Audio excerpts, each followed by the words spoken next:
to connect, and then hopefully, okay, looks like we may be live.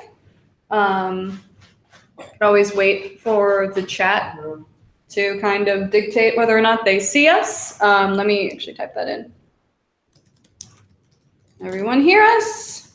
Hello to everybody in the chat? Yep. Yeah, okay, all right. Looks like people are excited, they see you. All right, here we go. Take it away. Hey everybody. Hey, thanks everyone for spending time today.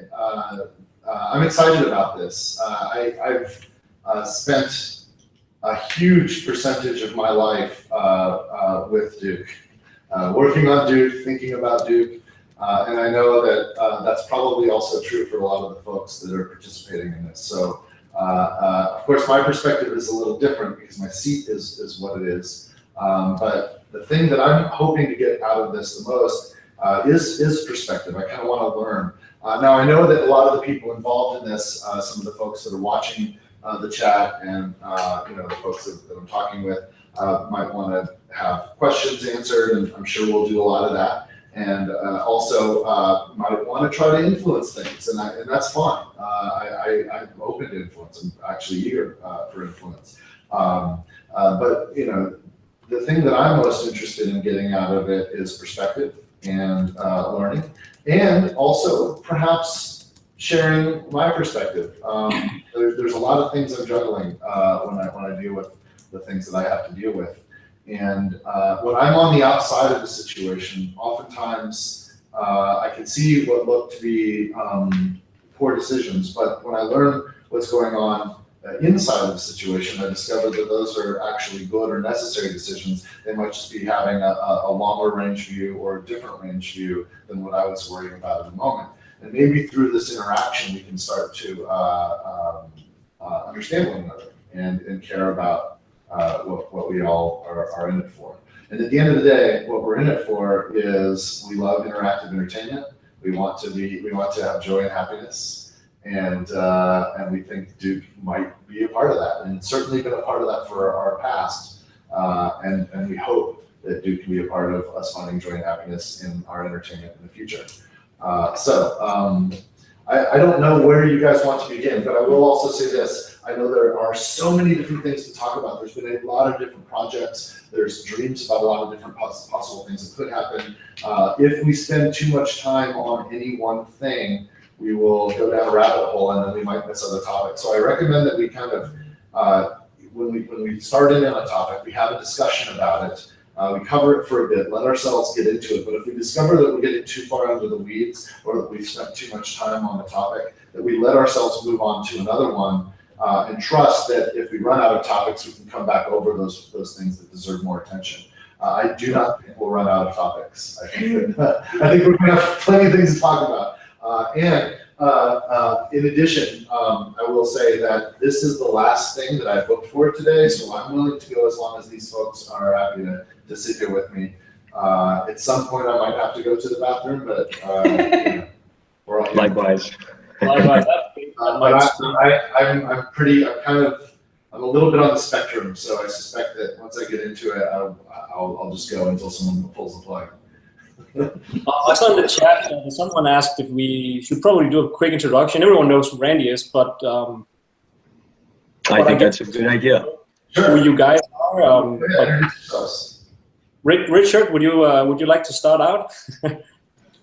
Well, I'm the creator of Duke4. Done a lot of other Duke-related projects throughout the years. Help run Duke4.net. Cool. Did we lose you, or was that it? I think most of the people here probably know who I am.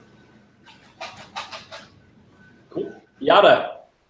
All right, so my name is Robert. I go by Yatta on the forums. I created Duke4.net back in 2004 because I'm the hugest Duke Nukem fan. And I'm very excited to try and flesh out some of the questions that the community had for Randy. So I look very much forward to having this discussion with you guys. And Fred, go ahead. Cool. Yeah, I'm Fred. I have a company called Slipgate nowadays, and then I run 3D Realms with my partners. The company originally behind Duke Nukem, and yeah, I know you guys as well from the Duke forums, and Randy and I have known each other for I think five plus years now. So that's me. Cool. Well, all right. Let's get started here. Yeah, we had a quick conversation earlier about what topics we would love to start out with, and I think what every Duke fan wants to know is just a quick overview of what the current plans are from your perspective. If you have any kind of plans for a new Duke Nukem game in the future, a new AAA title, and if you could maybe talk a bit about what your thoughts are. Well, let's, big picture wise, and I've said this before, I did not, strap on the bulletproof vest and jump in front of all the bullets of the franchise just to make sure that DNF was able to come out. I believe that Duke is an awesome character and an awesome franchise, and I believe that Duke deserves a big future. And I found myself in a position where I was without question, I was in the best position to help that future happen. And I have to make that future happen, or else I've failed. Right now, up to this stage, I've basically paid into it, and moving forward, what has to happen is to create something and create value with Duke. Now, the master plan, I can't get into details that are going to risk upsetting things that are going on. For example, with a AAA video game, right now, expectation management is everything. And if maybe there's one thing we can all agree on, the thing that probably hurt Duke Nukem Forever more than anything else was making a promise about what the thing was going to be before that was a certainty, and before the path to the market was a known thing. So it's very, I think, critical, especially for Duke, that no promises are made until the certainty of being able to deliver on that promise and to actually exceed the expectation set is already in hand. And that's just for the effort that I'm going to be involved in. Now that said, I am part of to achieve this from a master plan point of view. Time is the enemy for any franchise. So it's going to be important, not merely for me to craft that end and to not even talk about it until we have it in hand and are certain we're going to exceed the expectations we set. But however long it takes to get there, we have to be careful about Duke's relevancy drifting. And so it's important to have opportunities for Duke to continue to be relevant in not just in the gaming community, but in the larger pop culture. Now, there are some things that I can talk about on that front. I am very happy, in fact, eager to have Duke Nukem licensed to folks that have good ideas about what to do with Duke and can actually execute on those ideas. I'm most excited about people and entities that are capable of delivering on what they say they can do and exceeding the expectations they set, and have the resources to actually deliver. One of probably the biggest things that I can talk about right now along those lines is a deal that I did with Warner Brothers that allowed Duke Nukem to appear in Steven Spielberg's upcoming film Ready Player One as a cameo. And if you've read the book Ready Player One by Ernie Klein, which is an outstanding book, I highly recommend it. It posits a future where everyone spends all of their time in what is essentially a video game. Now, Ernie uses the premise of virtual reality and imagines that everyone's connected to a headset and is spending time in this place that was created by this genius called the Oasis. And the genius that created the Oasis has died, and he's created a game within the Oasis that the winner of the game will inherit the Oasis and all of its value and all of its fortune. And because the Oasis permeated all of society in this future that Ernie's imagined, the creator is in fact the wealthiest person on the planet, and obviously has the most influence on the planet. Now, what's fun about the story and what will be fun about the film is this creator was obsessed with popular culture from the 80s and the 90s, and the game that he's created, the contest that he's created, involves all of these things. Now, when I talked with Warner Brothers initially about the arrangement, they told me that Steven had created a list of about 30 intellectual properties that were important to have represented in this film as part of this important time in popular culture, and Duke Nukem was among them. And so I was happy to do that deal. Now I'll say that that was a deal. You have Warner Brothers, and you have Steven Spielberg, and you have Ready Player One with Ernie Klein, who I know, and who's an incredible author. His story, which is a great story. I had tremendous confidence that these guys would do it right. And so I did the license, and this is a license that Gearbox isn't paid for.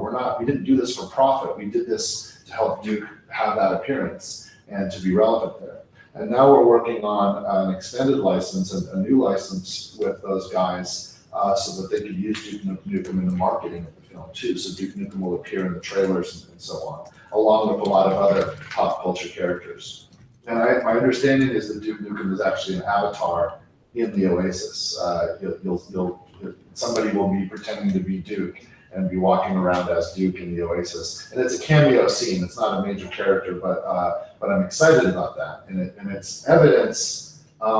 It's evidence of how important Duke is, right? Warner Brothers did not call me asking for Borderlands. They did not call me asking for Brothers in Arms. They did not call me asking for any of the other things that we have or are involved with. It was Duke Nukem, and certainly Duke Nukem is the most famous character that I have the strange responsibility of being a custodian of.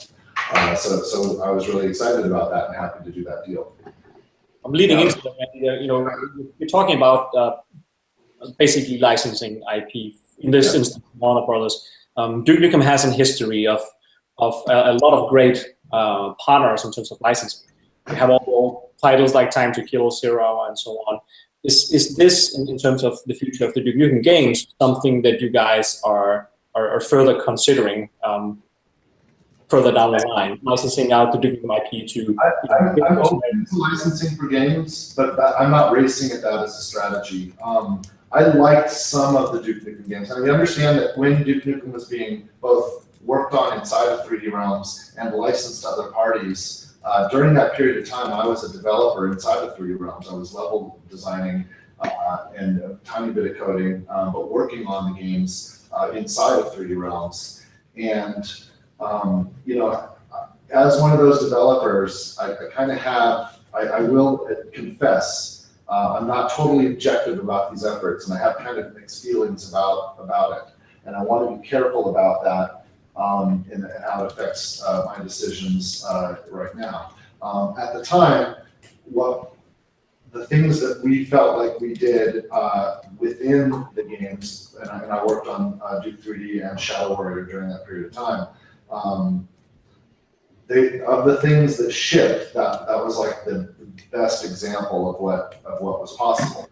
Now, as developers, we always felt like we were constantly having to compromise. We were dealing with the limitations of technology. Our dreams as artists are always perfect and wide, right? But the reality of manifesting things, and you know this, Frederick, you've now built things. We can envision things at a much faster rate than they can be manifested. Creating is challenging and difficult, and it's painful because when we actually make, the result never lives up to what we dream it to be. But we still come to a result, and sometimes we're proud of it. We loved Duke Nukem. We played Duke Nukem inside of 3D Realms, and this is not always the case.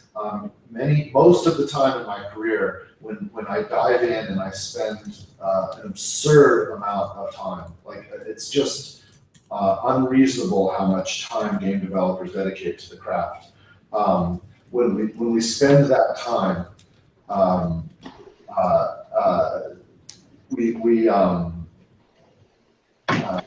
we don't always come out on the other side where we even like what we created. But with Duke, I would also throw in that for as much time as we spend creating something, for the majority of that time, it's not even a. Oh. Oops, looks like we lost Richard there. I think he was going to say, for the majority of the time, it sucks, basically, because the game isn't finished at the beginning. The game is finished at the end. And the process from beginning to end is trying.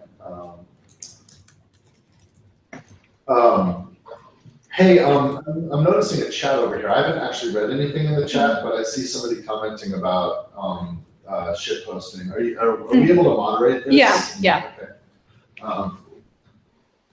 I think in terms of questions, I think what we collect, 99% of what people probably want to ask, who are fans of Duke Nukem at least. And I see a ton of these questions being repeated over here as well. Yatta, you wanted to follow up a bit? Well, let me touch on this licensing thing one more time that you asked about, Frederick, because we met when you didn't approach, actually. You announced that you were doing basically a mod or using Unreal Engine to recreate Hollywood Holocaust, and the project was called Duke Nukem Reloaded, and that's when I first discovered you. And when somebody else brought that across my desk, and at that point we had literally just finished our deal with George and Scott and 3D Realms, and that deal incidentally was about, I mean, those guys, right? I don't think that, to rewind the clock a little bit, I don't think that George and Scott, looking back, would be able to defend every decision they made over the time that Duke Nukem Forever started and when they closed their doors as being perfect decisions. So I don't see any value in beating them up over that. But I do know for certain that when they made the decision to close those doors and to lay everybody off at 3D Realms, that was probably the worst day of George's life. And, definitely. And Joe especially, Joe talking about here. Joe didn't make the decision; he had to accept it, and Joe was obviously surprised and crushed. Joe sort of believed that this would always be there for him. Yeah. That moment though proves a very harsh reality, which is, as entertainers, we have to be able to create more value than what we spend to do it. If we spend more than we make, we will go out of business. And then the dream ends and everything stops. But if we can make as much or a little bit more than what we spend, then we can keep going. If we make as much as we spend, we can do basically the exact same thing again. If we make a little more than what we spend, then we can try harder and do something a little bigger and better. But the dream of every game creator that's a true game creator, and I count myself among them, is not to try to get rich off the thing. It's to enable us to create more things. My dream does not involve retiring on a beach somewhere. I could have done that years ago if that was my ambition. My ambition is to, I think I was genetically built to try to create entertainment and to give other people experiences. My wife thinks that my issue is that we have empathy, right? And when we experience, say, something that makes us laugh, a part of our brain will light up. A weird phenomenon that humans have, if you connect us, say, to an fMRI, which can detect how our brains work and we can see parts of our brain in real time. Let's say you connect someone up to an fMRI and you make them laugh, a certain part of their brain will light up. Or if you make them experience pain, like prick their finger with a pin, another part of their brain will light up. And if you have that same person that's still hooked up to the fMRI and they watch someone else laugh, the same part of your brain will light up. And if they watch someone else experience pain, that same part of the brain will light up. That's what empathy is. Some people have negative empathy, like sociopaths. They can watch someone else experiencing pain all day long, and they won't feel anything from it.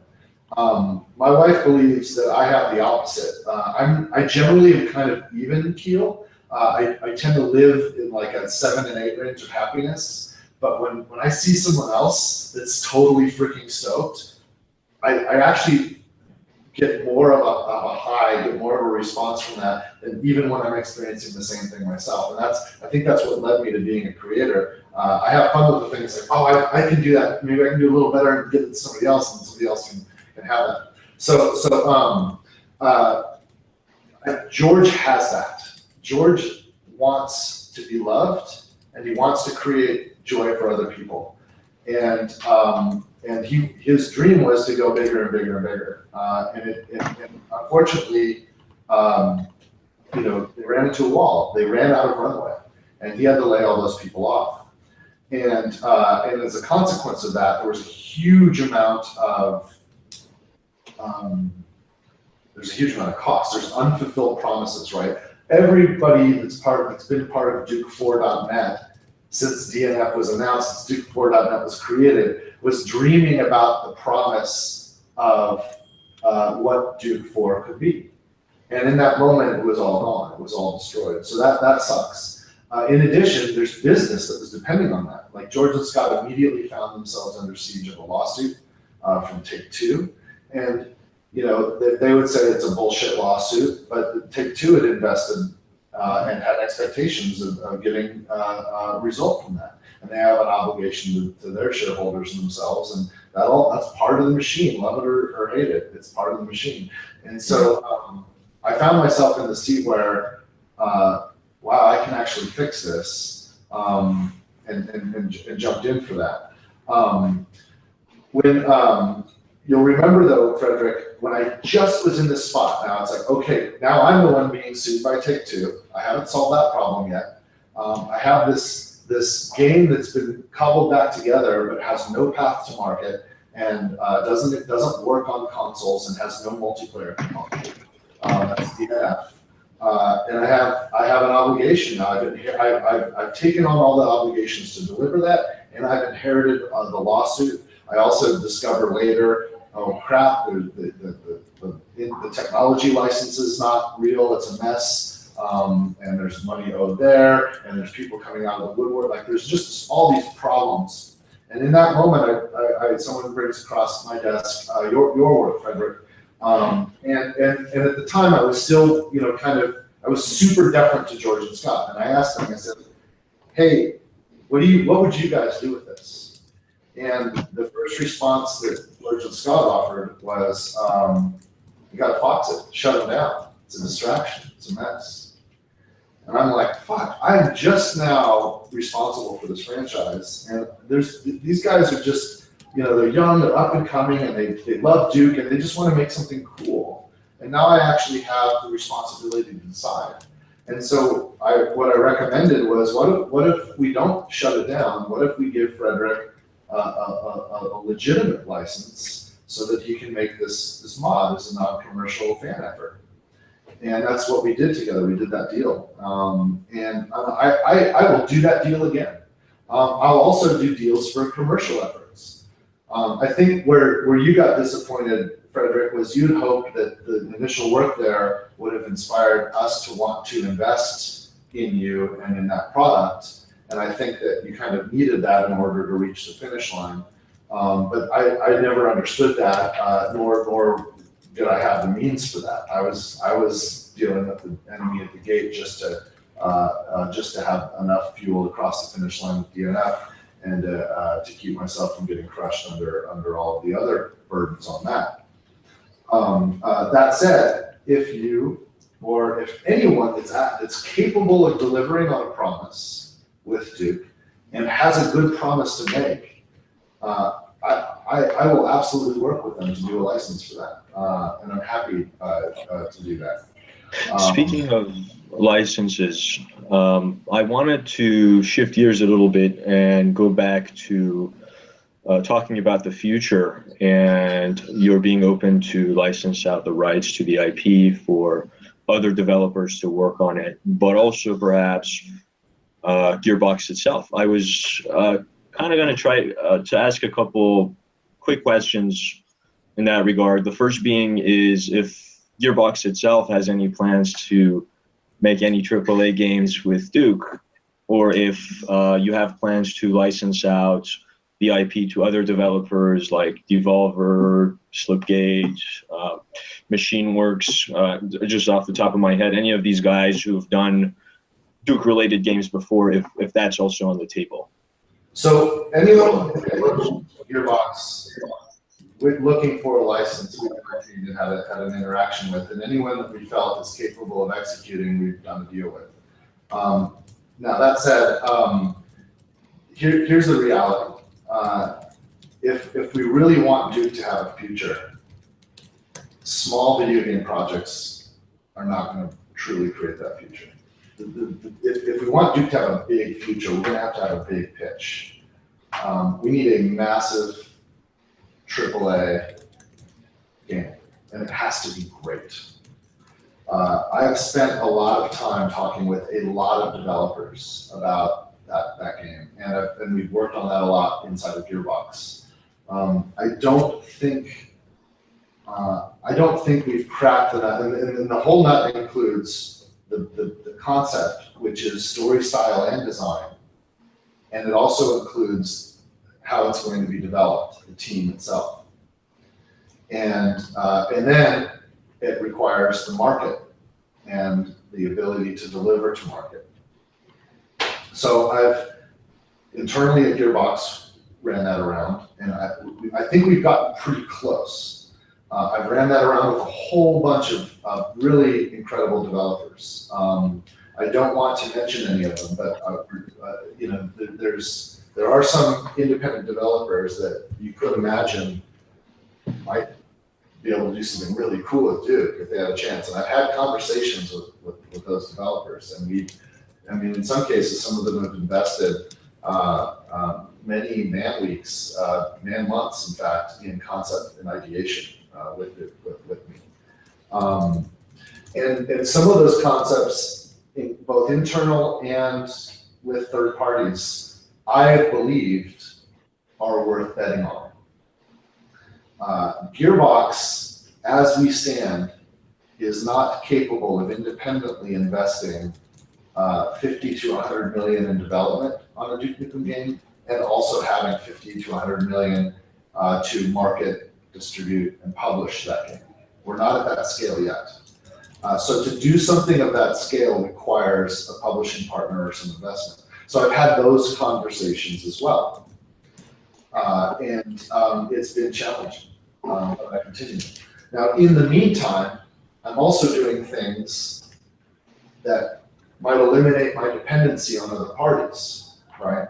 By creating Gearbox Publishing, and by starting to publish games and build that up, I foresee a future where like, and this, I hope we can do something before this future, but there's an inevitable future where we are not dependent upon anyone to do the big, massive Duke Nukem game that it deserves.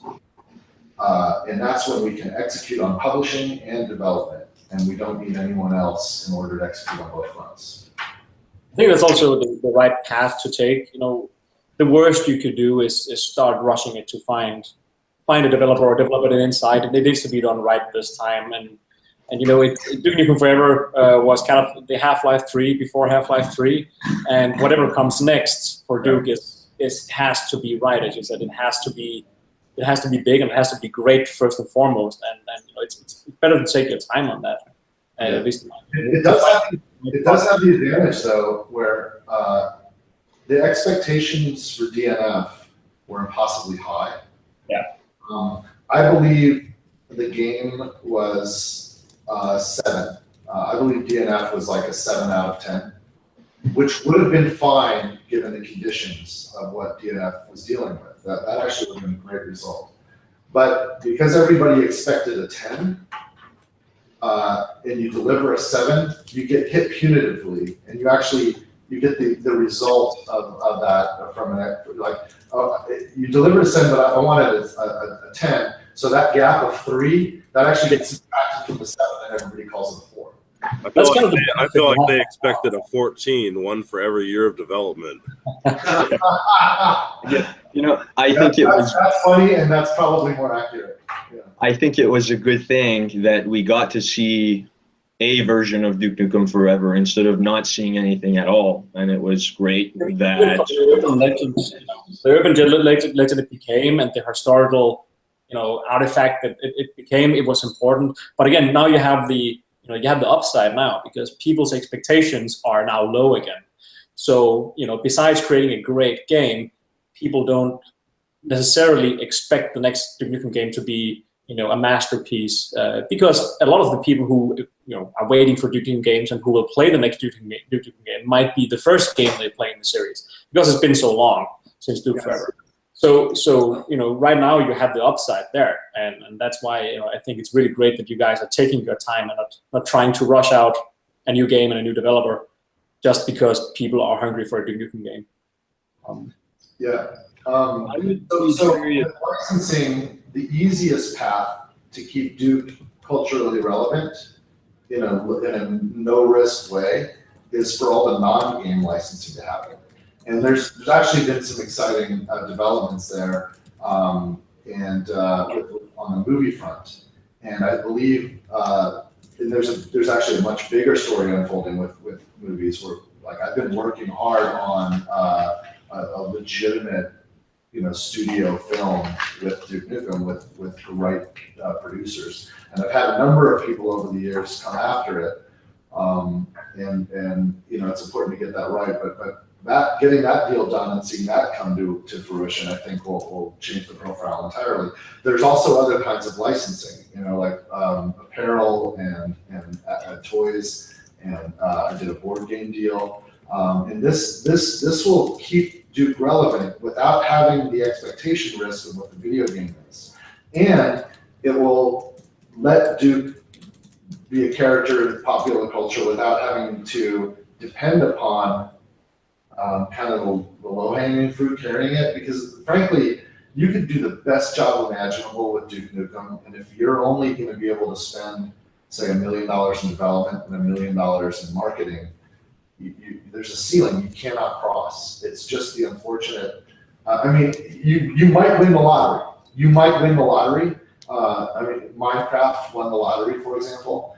But the challenge is the people that are kind of coming to Duke for a license, they don't have the lotto win. They want Duke Nukem to signal boost them, because otherwise they wouldn't get the attention that Duke would bring. If they had it without Duke, they wouldn't need Duke, and they would just have their game stand on its own merits. So it's a tricky problem on those kind of low budget kind of license deals. I'm open to them. I will absolutely let anyone that can execute and can punch, that has any hope of punching above the weight class, have a license for Duke. How do you feel, Randy, about having a Duke Nukem game like Doom 2016? I thought, so let's look at Doom 2016. That was a great game. I really liked it, and it makes that franchise viable. But here's the hard truth about that. There was a time in video game history when Doom was the most important thing there was. Right? It was one of those Rolling Stone author wrote a book about it. It changed video games, right? Doom 2016 did not do that. It cannot and would not restore Doom to that level. But it didn't need to. That's also the question. Yes. And look what that took. Look what that took, right? Bethesda had to bet, and they probably spent somewhere between $50 and $75 million in development, ×2 for marketing and distribution, manufacturing, and all that. And when they bet that, that's not a sure thing, right? A similar bet was placed on Prey, for example. Completely different outcome. You don't get to know how it's going to come out when you bet. I think bets like that are worth taking, but here's the thing. If Doom 2016 would have posted the results that Prey did, then that's the end of that franchise. Hmm. And that, to me, if I let that happen to Duke, then I have not done anyone any service.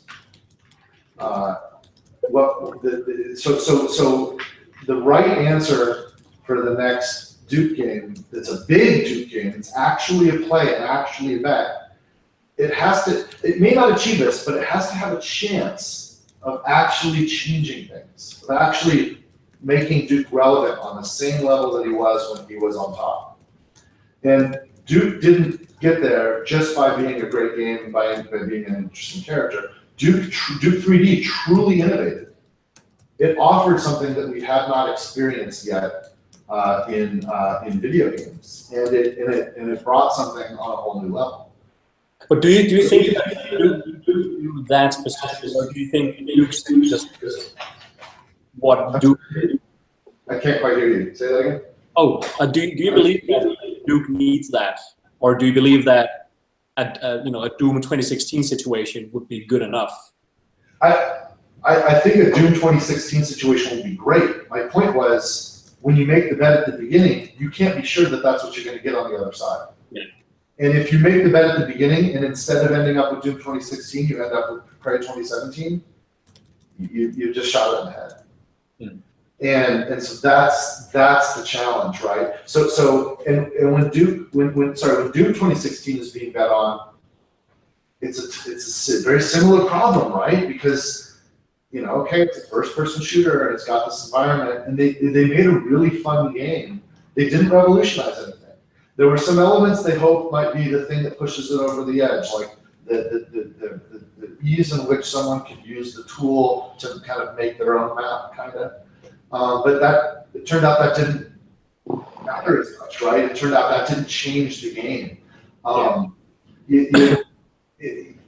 The innovations they made were subtle, and that's the workspace we're in now, right? You either make a big, bold, this is something you've never seen before, in which case you're taking a massive risk, or you're doing these little subtle tweaks to a genre, in which case you risk not having an impact that extends wide enough.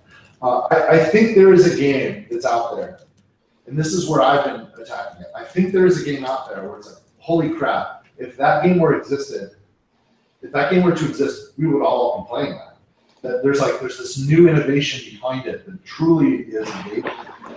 You see, you go on pitch, and we love it even more in execution. And holy crap, what would be the perfect character that can help that pitch? Duke Nukem. Yeah. Right. That's what I'm searching for. I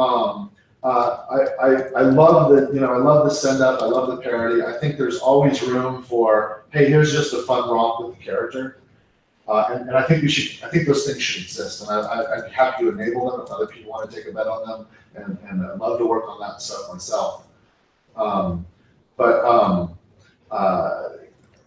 don't know how you can ensure that outcome, and I think if you bet too heavy on that and you don't get it, and you don't have other boats in the water, that could be the end of Duke, and that would be the worst decision. Having a new Duke game could have a lot of implications. There's the financial considerations you mentioned. The AAA game would be $50 to $100 million, and tweaking the character could, in itself, have risks.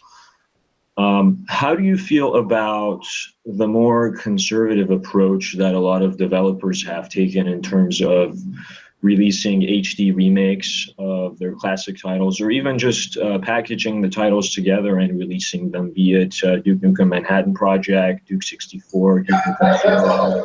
That's all going to happen. But that's a nostalgia play. That's not going to keep Duke alive in the future. You can only milk the past for so long. And I'm not really interested in milking. I like having those things because I think that it's nice for posterity to keep the content available and fresh for future platforms. But I always, when I do that stuff, I also would like to contribute something to it. Like World Tour existed because Richard and Alan, Level Lord and Alan Blum were excited to get back into the tools and make something cool, using the traditional development method and make a new, what if there was a 5th episode for Duke 3D? And that's what we did, so. But there was no illusion that you could do that and make Duke on top again with that. We still haven't broken even on that game yet, and that was extremely modest. We did that out of love, right? And then what we need to get a compilation. We're working on that. I think the compilation that's launched should include DNF. I'm working out a deal. I don't have it done yet, but I'm working out a deal with 2K. You have to understand that, 2K Games and Take-Two, they, long before I was ever part of this, they had the publishing rights for Duke Nukem Forever. And nothing's going to change that. And what that means is they have the rights to Duke Nukem Forever.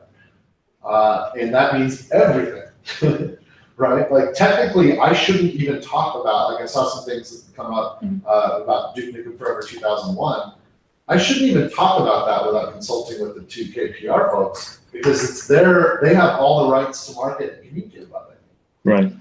That deal was done long before I ever got involved. Now, they don't, I don't think they're deeply engaged in Duke. They don't have any stake in its future. I'll give them opportunity as a courtesy because I think they're great partners. And they are saying they are eager and happy to work with me on like recollections or compilations or reoffering the past material. But there has to be a deal there to make that happen, and they have to be party to that. I think that a compilation that includes DNF that I've done a deal with 2K to get those rights back in there for that. I think that's probably the best vehicle that we might see some of the content from the past of DNF, if anyone's interested in that. I know there's a lot of people interested in that. And by the way, we have some questions late. Like we thought we wanted to, end with some of that because the primary subject of this whole call is the future of Duke Nukem, not the past. So we thought we might end up with that at the end, talk a bit about the old versions. But talk about that for a minute. I mean, we can cover all the bases. The context there is interesting, right? Like, I think one of the troubles with that content, and I do hope it gets out. I was talking to Alan about this not too long ago.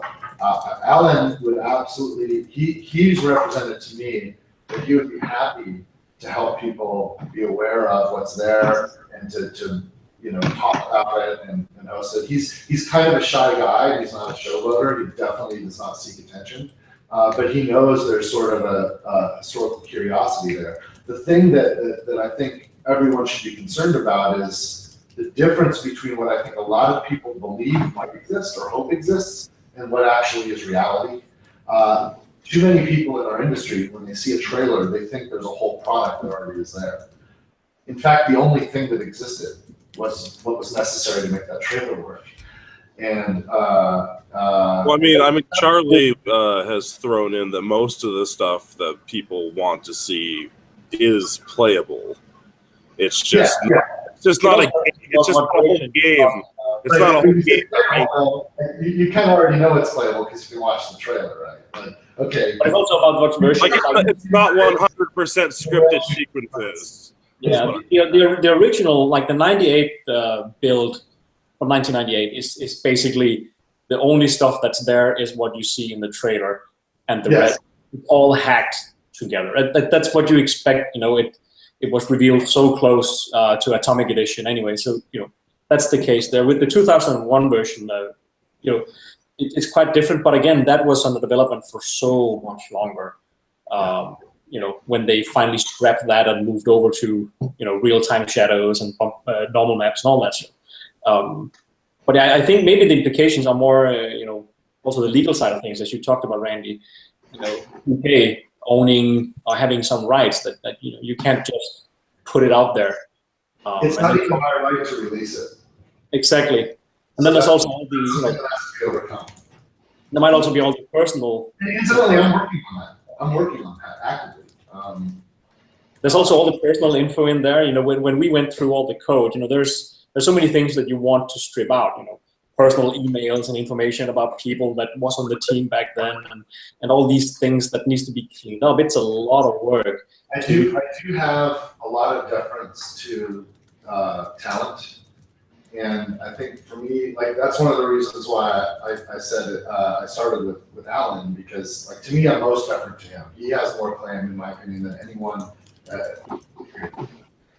In my opinion, it goes the world, Alan, and then like under that are people like George and Well, he invented Duke, so we owe it all to him.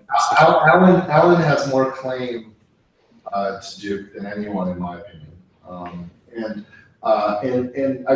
starting there, there is stuff that like we've seen even some of George's reactions, right? Like, and it kills me, right? Because like DNF now, there's a game that is commercially available, and there's parts of what's happened as a consequence where George himself would say, "Fuck, I wish that never would have gotten out." Yeah.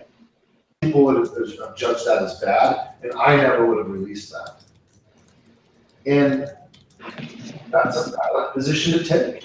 And there are developers that feel that about all the work in progress. And now you have folks that are wishing to just, dig into this work in progress and judge it, presumably. And if we were to let's say, I'm doing the work right now. We'll get the permission from Duke4. But let's say we stop there and let it happen. We did not go to the creators themselves and get their blessing. There's going to be feelings that are created. Like even in the context of look at George, right? Like the thing that is DNF that was shipped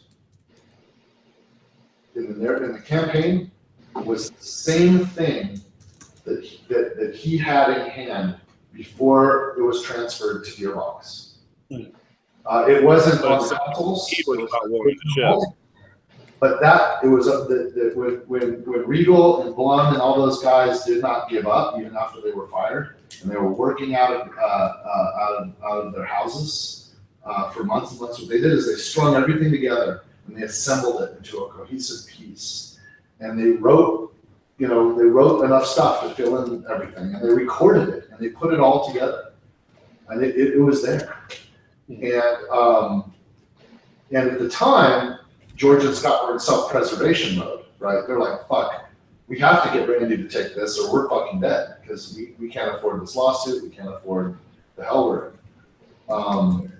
And so, in that context, I'm like, and I played it and I thought, like, for me, I'm judging it from the perspective of, I've been outside of 3 runs this whole time. And I thought whatever was going on there must be a complete disaster. Because I know what development hell looks like. I've been in it myself a lot. And I'm like, and instead of a disaster, I'm like, there's some clever shit, man. Like the whole kitchen stuff where Little Duke was fucking amazing. Yeah, that's burger. There's just some really amazing shit that I just fell in love with DNF I literally have nothing to do with. I'm like, this is absolutely incredible.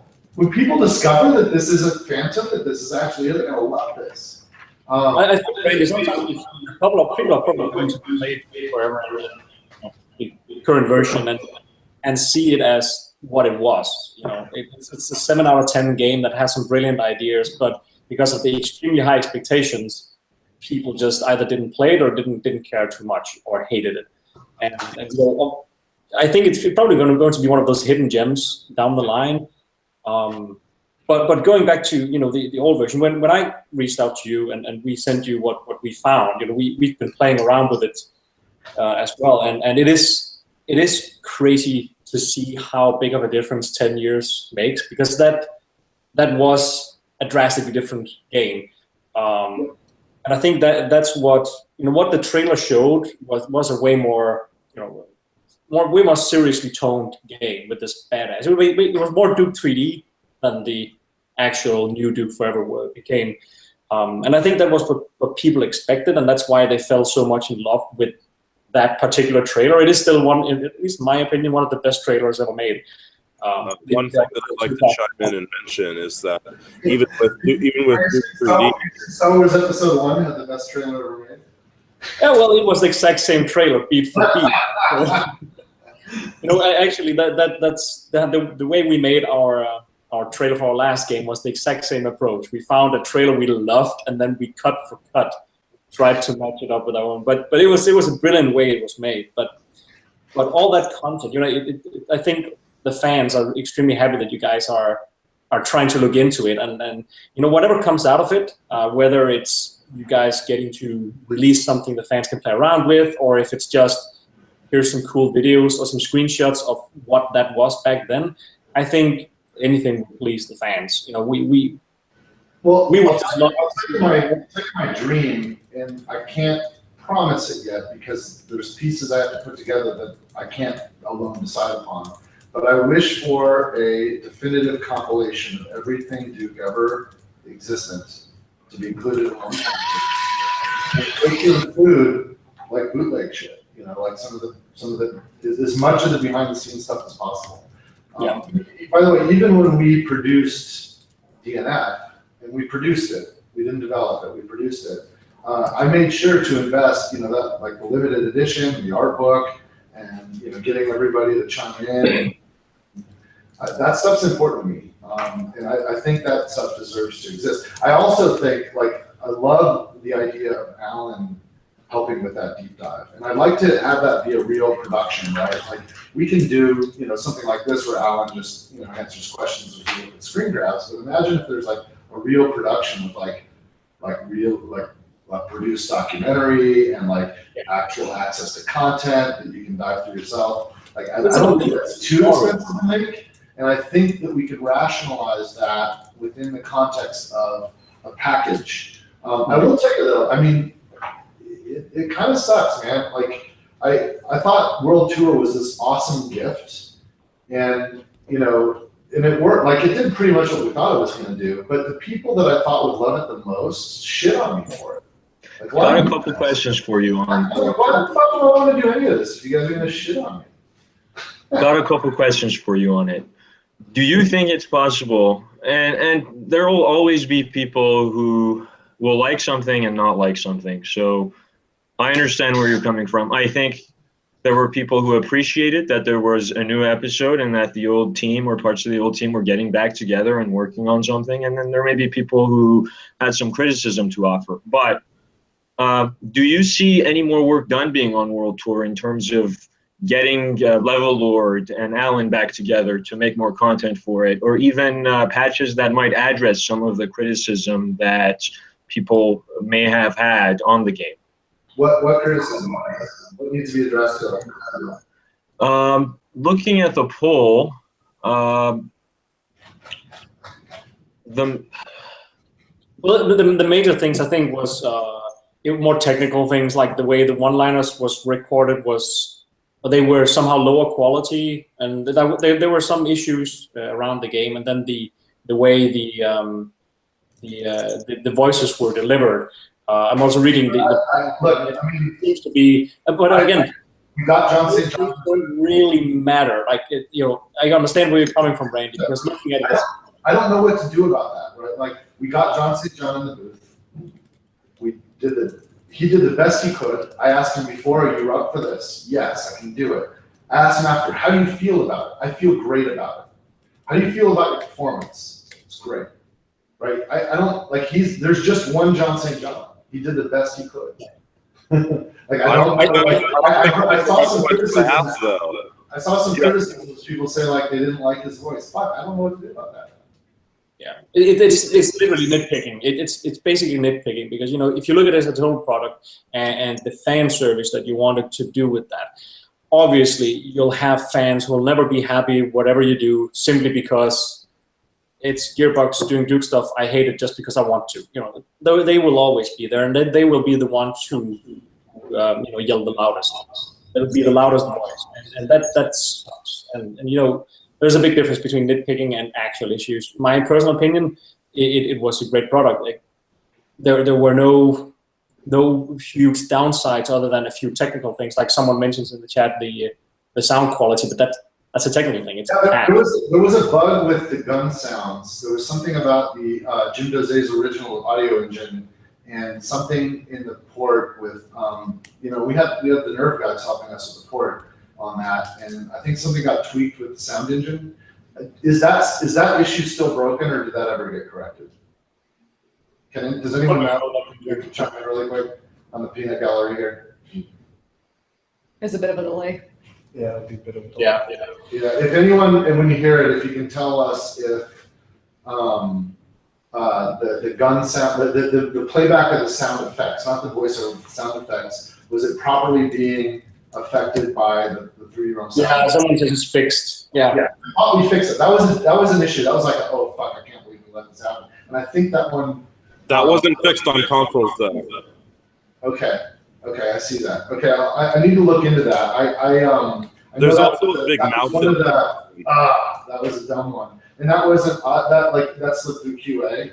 That should have been on the developers at Nerve. It's one of those little idiosyncrasies because there was a really custom sound engine that took what are standard sound formats but had extra little tags into them that only if you knew those esoteric tags could you know what to do them. We had Lee involved. He knew all about that for the music. And I think we got it right there, but the sound effect, I think there was a bug. The maps were great. The music was great. I think what World Tour failed with was the new enemy and the new boss mainly. Straight up, the new enemy was taken out of a prototype version of Duke 3D, and the new boss was just honestly, it was like a cheap Doom community style recolor of an existing boss. And Richard, you're also talking from a hardcore fan perspective. You know, the majority of people. The other option could have been not do those at all. You know, like not have I think the team thought that there'd be value in that, so it felt some variety. The other option would have been to not have anything different, to just use only the existing monster set. That probably would have been a better choice. Yeah, and maybe in hindsight they would have made that. The guys in it, you know, one of the other things too is I don't micro and censor. There's a million things that go into every game that I've ever been involved in that I would absolutely do differently. But my option is I can stomp on and shit on talent, or I can empower talent just the way I like to be empowered, and that's how we ship. And if we ever want to see something within a reasonable budget, you gotta let stuff happen. Maybe they shouldn't even have done a new boss. They should have just used the existing bosses. I think they thought that might be a cool thing. I mean, I remember when I was working with them a little bit on it, I think that their time schedule for completing the new enemy was straight up only 2 weeks. Yeah. From concept to execution. Yeah. And that's one of the problems in the game industry today, in my opinion, is that people go and they set the deadline before they've even evaluated how long it's actually going to take to get the work done. The trick too, though, it's not just that. It's based on the business, and in fact, we fucked it up. Like we thought we modeled it out so that we wouldn't lose money, but in fact, we lost money. We have not yet made money on World Tour. We have lost money on World Tour. So if anything, we spent too much time on that. We spent too much money on that. And so maybe what should have happened is that never should have existed. That boss never should have been thought about. And no time should have been spent on that at all. I think also, Randy, the market was probably saturated by the people at this point who wanted to get Duke Nukem got it from, first it was re-released on GOG, and then on Steam, and then the Megaton edition. And the product was never about selling Duke Nukem. The product was a vehicle so that we can get the 5th episode. Yeah, it was for all the people who had Duke Nukem already. The entire product is rationalized on, holy crap, we have an opportunity where Level Lord and Alan can make the 5th episode that never existed. Holy crap, that's incredible. Like, we're going to have the 5th episode that never existed. We should have that. And I want to say I thoroughly respect you saying that you fucked it up. I really respect that. Which part did I fuck up? I fucked up some things. I didn't fuck up. So you mentioned that with the boss and whatnot that you fucked that up, and I wasn't a party to that. I think in hindsight you might make a million different decisions. I think at the moment those guys thought, hey, let's have it be something a little different here. Here's how much time we have to spend. Let's do the best we can. Let's talk about. They should have just thrown in another, Battle Lord or something. Just use one of the ones that already exists. Let's talk about the future, Randy. Sometimes when you give hard problems, like as talent myself, I built the Area 51 map, the entire fucking map, start to finish. I did that in about 7 days. There was the secret mission in episode 4. That's I think that's my favorite map in episode 4. That's what almost all of the people on the team thought after I delivered it. And I just went into hardcore, like we were out of time. Like that thing had to all be put together because it had to be a holiday title or we were screwed, right? 3D Realms we had these deadlines with manufacturing and all that. And I just went in the tank. And I probably worked like, I maybe slept like 4 hours a night for like 7 days straight. And I got it in before we had to ship.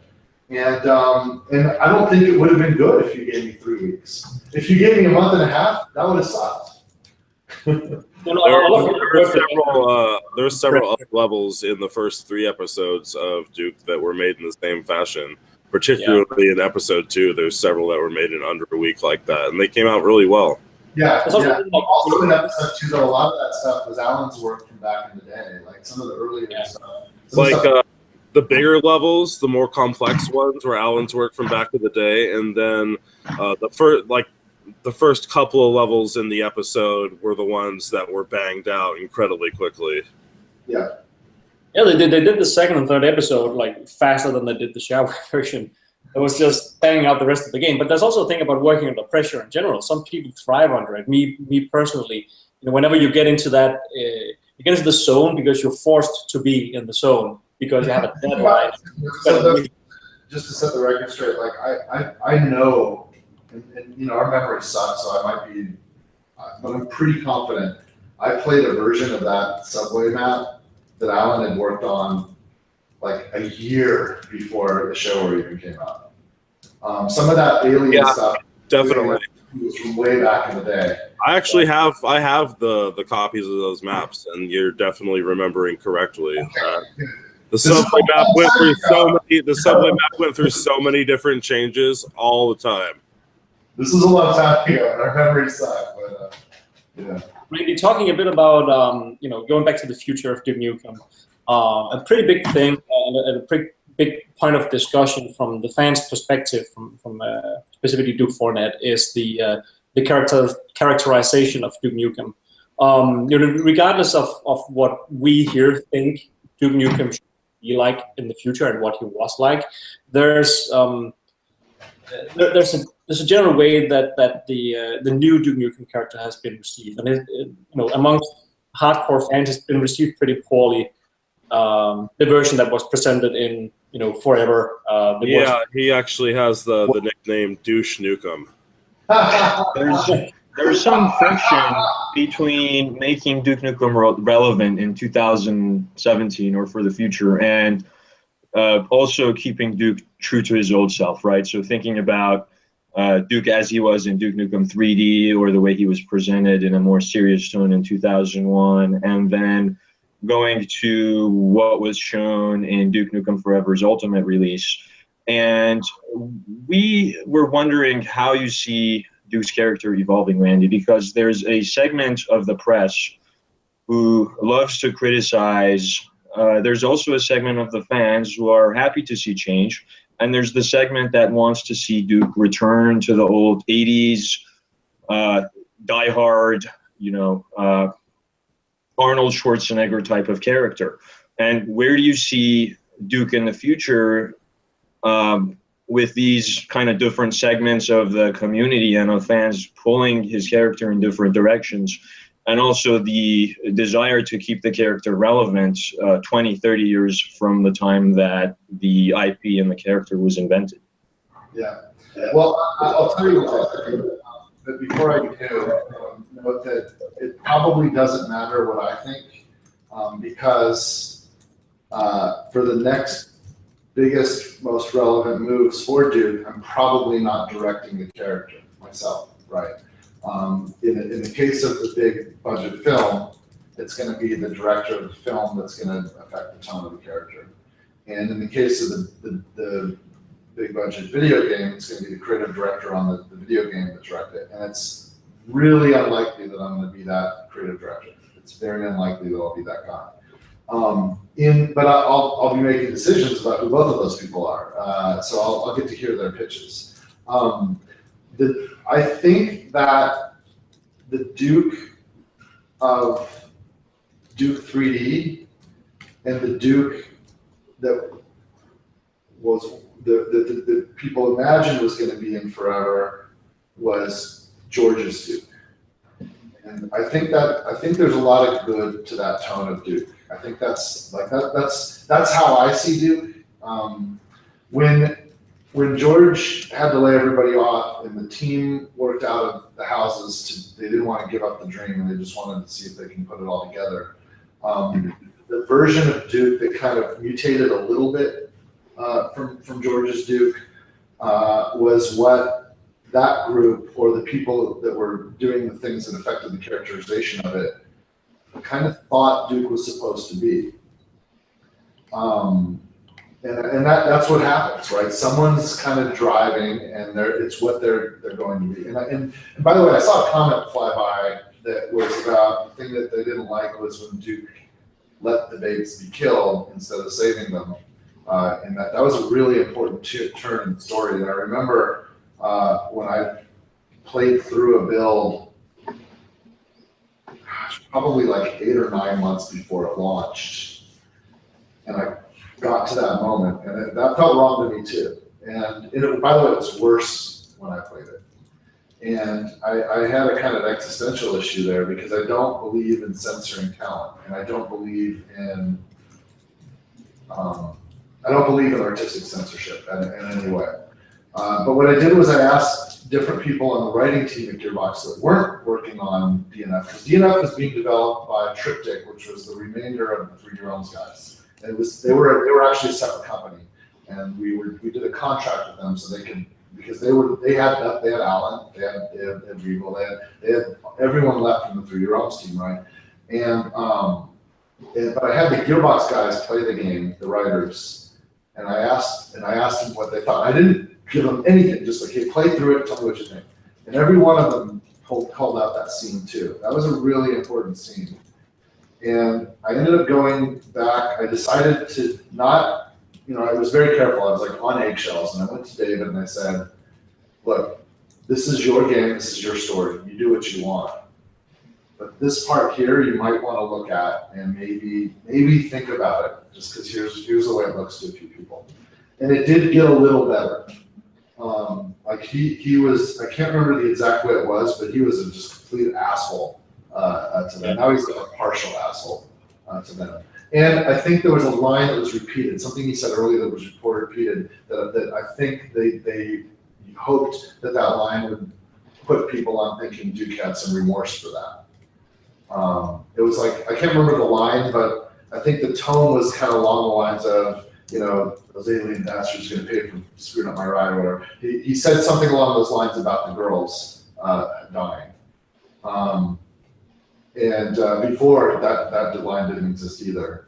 It wasn't enough. It wasn't enough to make that right.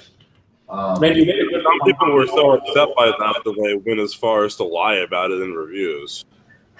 Yeah, but it's mind's eye, right?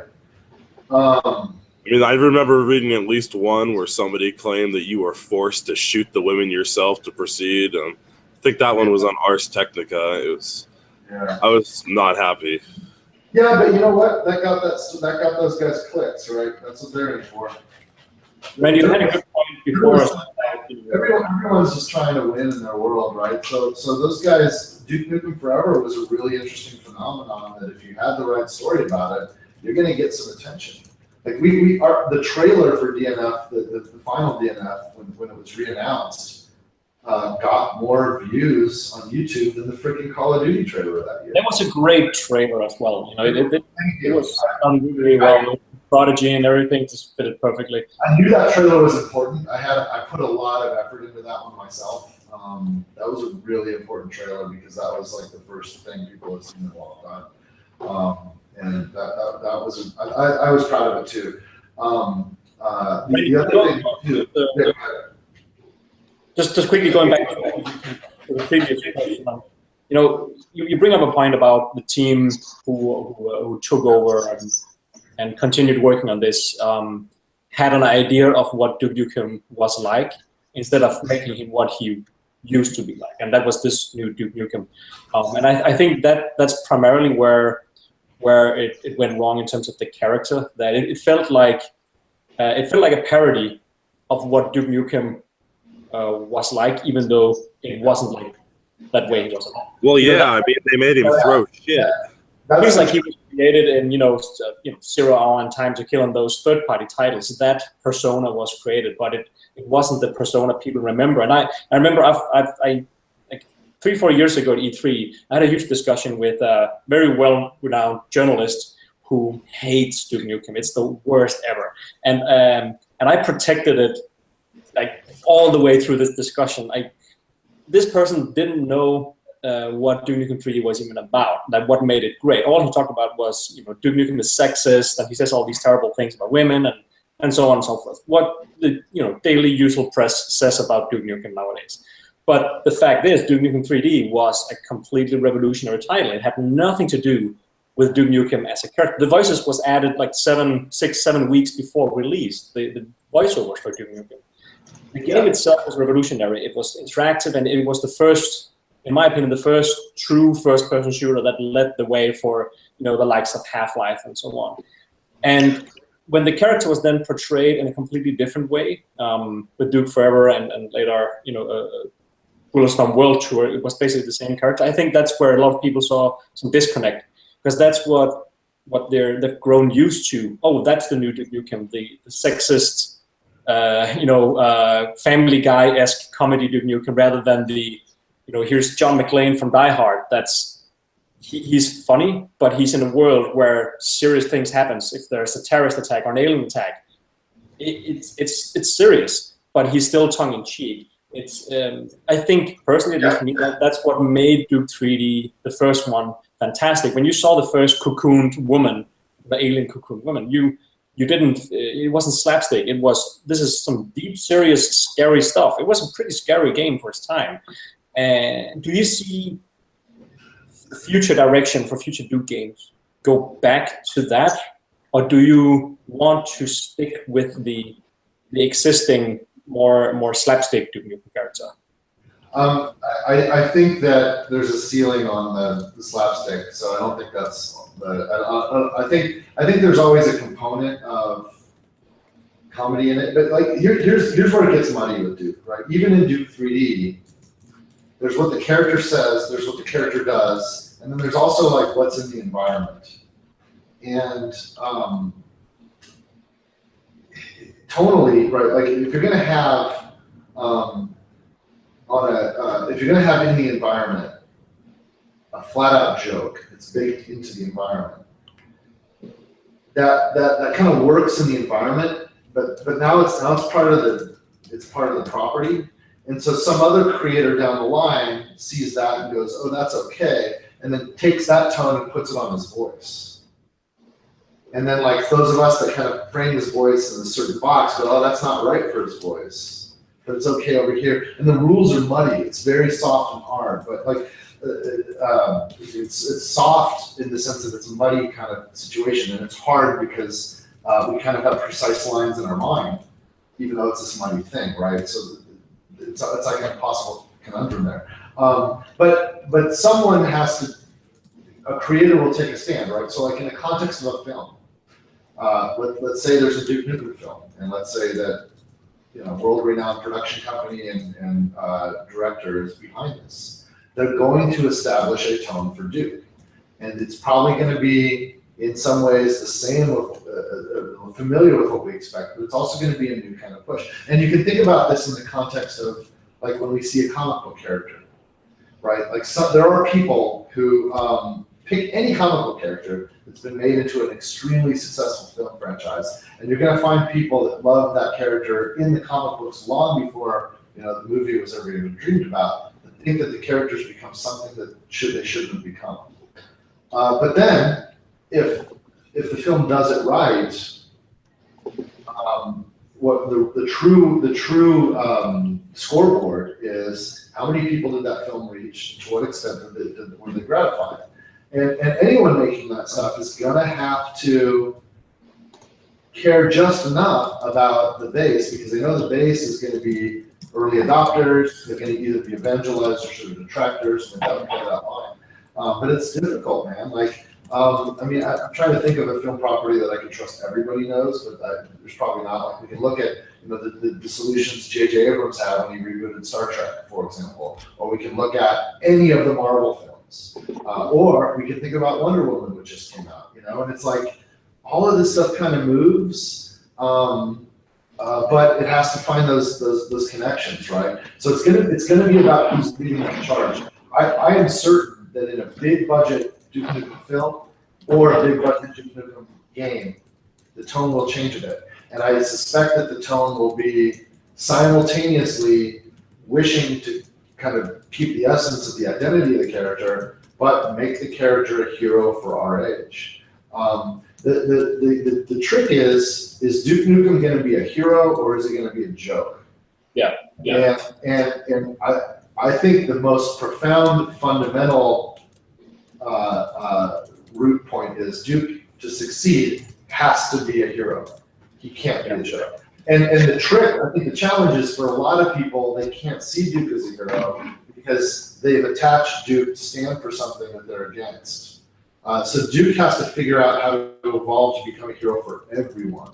And if he's gonna win, and that's part of evolving Duke, Randy, you have very nobly reached out to the community and you've made yourself available. And that's something that a lot of people have appreciated. And in the same vein, do you see a possibility that the Duke Nukem modding community could be involved with future projects in terms of the Duke Nukem spirit of modability, right? So Duke Nukem 3D, build engine mods. Duke Nukem Forever was supposed to have Duke's enormous tool, but of course, the game went through development hell and ultimately no modding tools were included. Do you see future Duke games being moddable, or do you even see maybe Duke Nukem fans collaborating with a third-party licensed developer to work on a UE4 Unreal Engine 4 Duke Nukem game? I'm game for any of that. I'd love to see tools for any of that. I don't know all the reasons why there's no tools for DNF. I know that there was a point where that was an ambition, and then I think at the end, I actually probably after this call, I'm going to email Alan about that too. I'm just curious what his take on that would be. I suspect crap, that'd be a lot of work. Also, it's a fucking mess.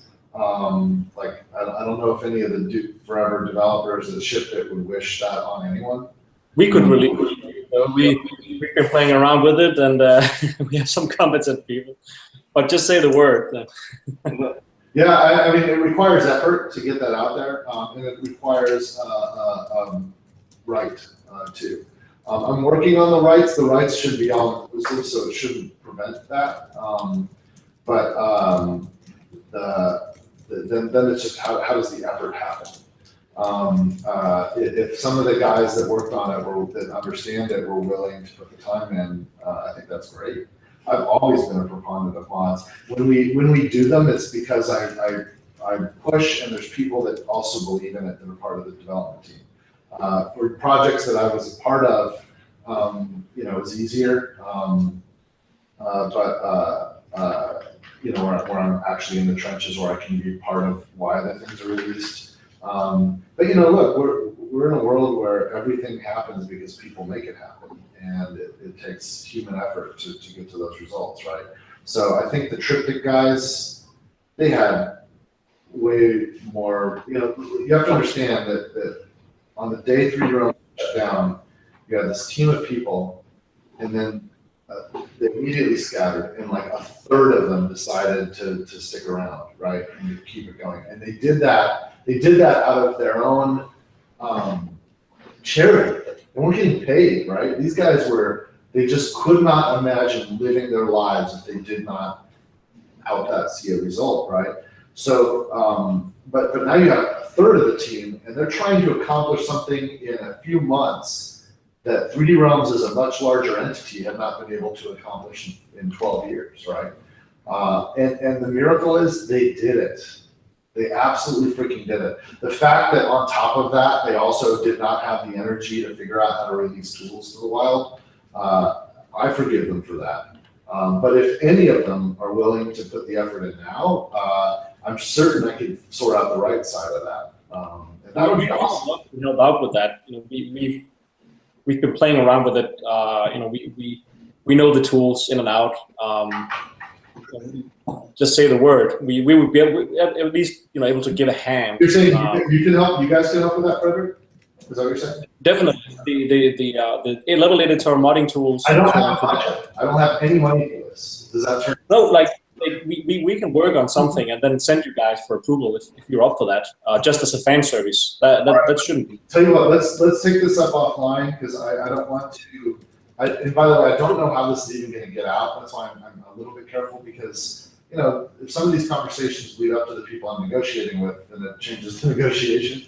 So I want to get the rights sorted for including DNF stuff in a future effort. And then with that in hand, I think this can be a part of it. Talking about this, Rain, there's another question here from the fans, and that is basically in what way you guys are going to be closer associated with the fan community in the future. You know, previously you had your forums with the, you know, your own Duke Nukem subforum. Right now it seems like most of the fans are on Duke4net after your forums was, I think you changed them or shut them down for the Duke Nukem side at least. What are your future plans in order to be closer associated with the fan community besides this fall, obviously? I think like the trick is I don't want to fall into a trap of, like, I'm pretty high performance. I work a lot and I work really hard, and like interacting on forums can be a black hole of non-productivity. I think we need to figure out concise ways where we can have an interaction and get the value of input without having to have the cost of hours a day on a forum for me to get that. The fact that when I went to the Duke4 forums and I said, hey, let's try this dialogue, that was my hope. It's like, how do we create some optimized way where I can get the top line without having to invest countless hours into going through all these forums, or I just can't afford to be part of the community, but I want access to what the community is interested in so that can filter into the decision making. If I became part of the community, there'd be even less likelihood that we'd get good stuff because I'd be spending a lot of time there instead of on making shit, right? So it's, you know, there's trade-offs there. I think you know, I don't know, we can see. I think we should assess what we all got out of this after the fact, and then see if we want to do something like this again. Yeah. The other thing is, I think when I'm a fan, I want what I want, and I first want to hear that I'm going to get what I want, and then I want to get what I want to want. Right? But as a creator, I don't want to promise anything unless I'm certain it's going to happen. Because every time, like especially with this franchise, every time it's gotten trouble, it's because promises were, like, checks were written that couldn't be cashed. And so I'll take, you know what, if people want to call me a shit or whatever, like, I think I'd rather be the target than to actually make a promise I can't deliver on. And so I think there's a part of it that's better if I kind of stay away and do what I have to do, and then people, okay, wow, that happened, and that can happen later. It's a tough one though. It's a really tough one. Time is our most rare and valuable commodity on this stuff.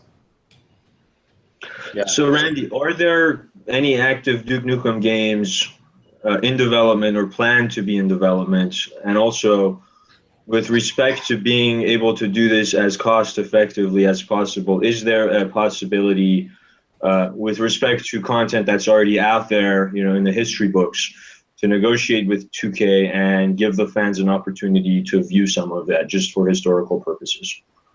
It depends on what it depends on how you define development. There is activity. It would be irresponsible for me to talk about any of it. Okay.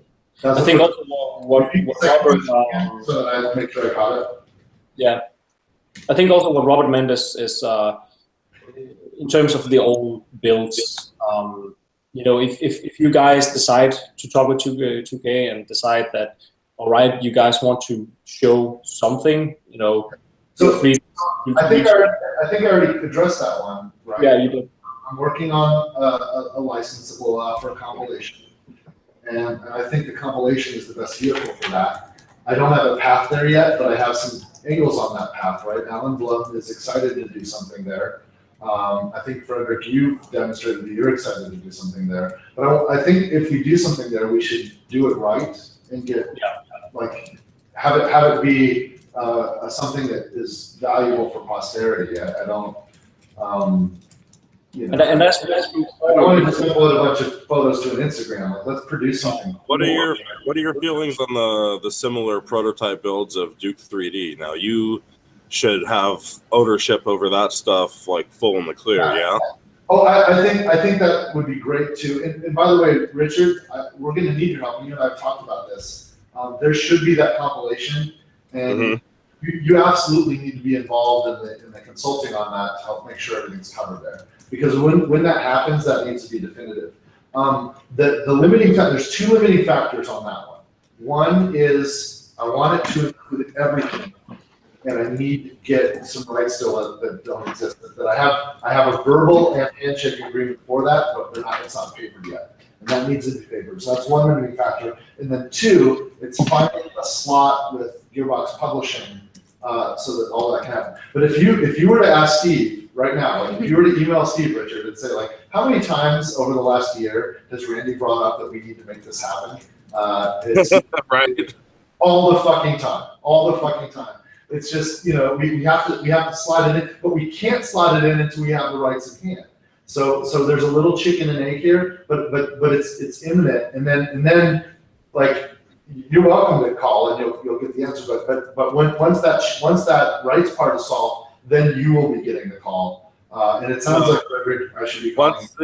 Once the rights part is solved, what are your thoughts about that Hail to the King collection that we had planned for Android devices? I think my attitude there is the same as it was. If you want to do that, like, you can, and we can work out a license for you to do that. Frankly, I don't think it's going to do very much. I also think that there's I don't think that people that really want to play Duke are going to have the best experience with thumbs on a screen, on a glass screen on their phones. I was mostly planning on things like Amazon's Fire TV devices. They've sold millions of the things. Well, and if you want to do that, I'm for it, and we can absolutely work. Like I told you, I could give you a license for that, but I don't think you're going to get a great result there. It's not going to become the biggest thing ever. There's just not many users looking for that content, but there's no reason why that shouldn't exist, particularly since you've done most of the heavy lifting. The other thing too is you might like devices that would run it that have a joystick are much better than devices where you have to do the virtual sticks on screens. So, and you know, if you want to re-engage and work out a license for that, I'm happy to do that. But just, you know, from a quality point of view, you do want to be concerned. Like, if we're really thinking long game about this franchise, there might be someone that's heard of Duke Nukem, that's never played a Duke Nukem game before, and because they notice the thing available on their phone, they download it, and they don't really have a great experience because it's kind of this old game that was never designed to be played on the phone. Playing any first-person shooter with a phone as an interface is kind of shitty, frankly. Well, I mean, we got the controls to the point where you could beat the entire game on at least come get some. At least come get some. I believe you can, but I'll tell you what. We'll work out the license but I'm not saying don't do it. I'm just saying, like, you want to have a successful result, right? So absolutely. One thing we can do is we have a user research team, and it's possible that you might not be totally objective about what that experience is like. And it's also possible that I might not be totally objective about what that experience is like. User research is a good path to help us. We could agree on what the test is and we can get real people in front of it and see what the response is, and then see how we feel about that.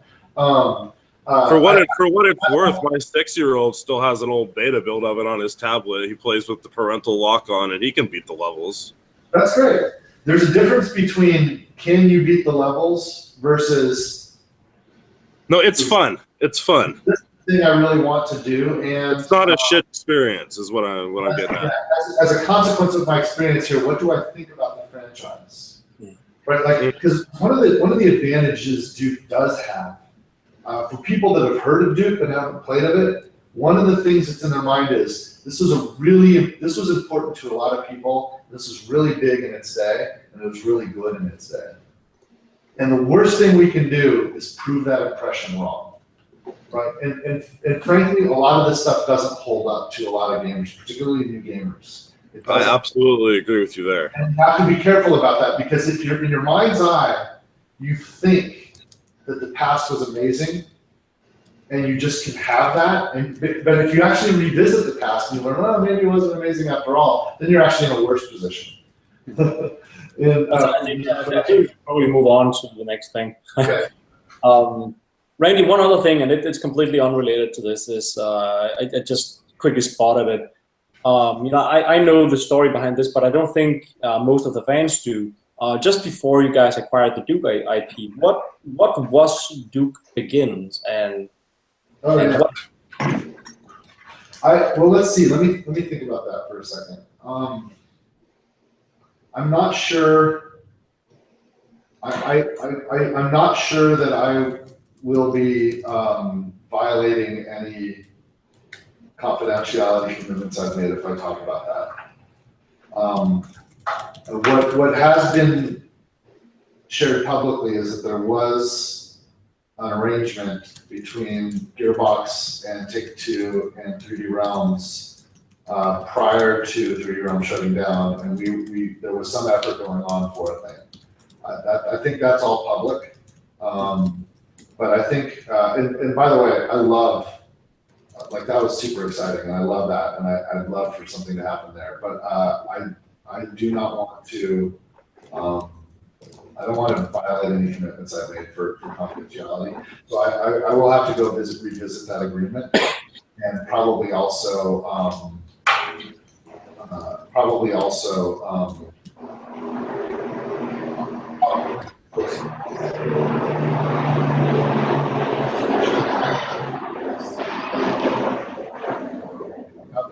now that said, what I can say is Gearbox has spent a lot of time thinking about the origin story of Duke Nukem.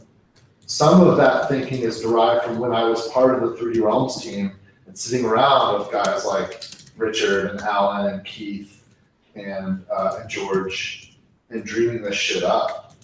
And I've got a pretty good treatment. There's a whole bunch of treatments, but I've got there's a really freaking great one that was developed that I think there's a chance it probably won't ever make it into a video game. It could, but it might actually end up as film stuff. Was this the one that was the Duke Nukem backstory that was developed back in the 3D Realms days? Part of some of our archives, we have almost a Bible of all 3D Realms games going back to billion years ago in the galaxy, and then You're talking about Tom Hall's one. The one Tom Hall developed for the whole universe and so on. There was a period where Tom Hall tried to put every single Apogee game into the same universe. That's the one we have. I think that only existed in Tom Hall. He wrote that down, but nobody else ever really. We all thought, "Holy crap, you're a madman! This is awesome." I should say no. We have it. We've seen no it. one else in the studio is using that as a guiding light for their work. Oh, that's good. Tom is a goddamn genius. I think it even had Command and Conquer worked in there. Other things that weren't even. The story was that, and I think it also showed what games they played at the time. When I read this treatment, once Bombshell is announced, wow, that's cool, Bombshell, and then GDI and not. is there. And Duke Nukem visits a Nod base, and it's like, what the fuck is going? What's Yeah. here? That That was Tom just being awesome. Yeah. And I don't know what percentage of the 3D Realms developers considered that canonical. I know, I read it and I absolutely loved it, but I also thought to myself, if anything I need to do is stop because this exists, I'm not going to care about this. so I don't think cinematic. No, what I'm talking about is a real. What was Duke's childhood like? Yeah. And how did he become who he is? You can make Duke's childhood into Red Rogers. Yeah. And we there's a really good treatment on that was developed. A lot of people were involved in that, and I thought it was fucking outstanding. And you know, and everybody, not everybody, there are a lot of people that were pitched on that, and it was iterated through that, and it held scrutiny to a lot of the right players. But it may have at one point been the thing that was going to end up as a video game. But I think at this stage, its best hope is that it might be part of what later evolves into a film. Cool. All right.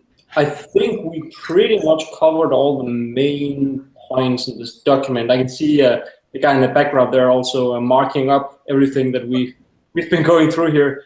I think Robert, Richard, do you agree? I think we pretty much covered most of this. Yeah, there's Frederick. How's Red Rogers doing? Like, where is it at, and where is it going?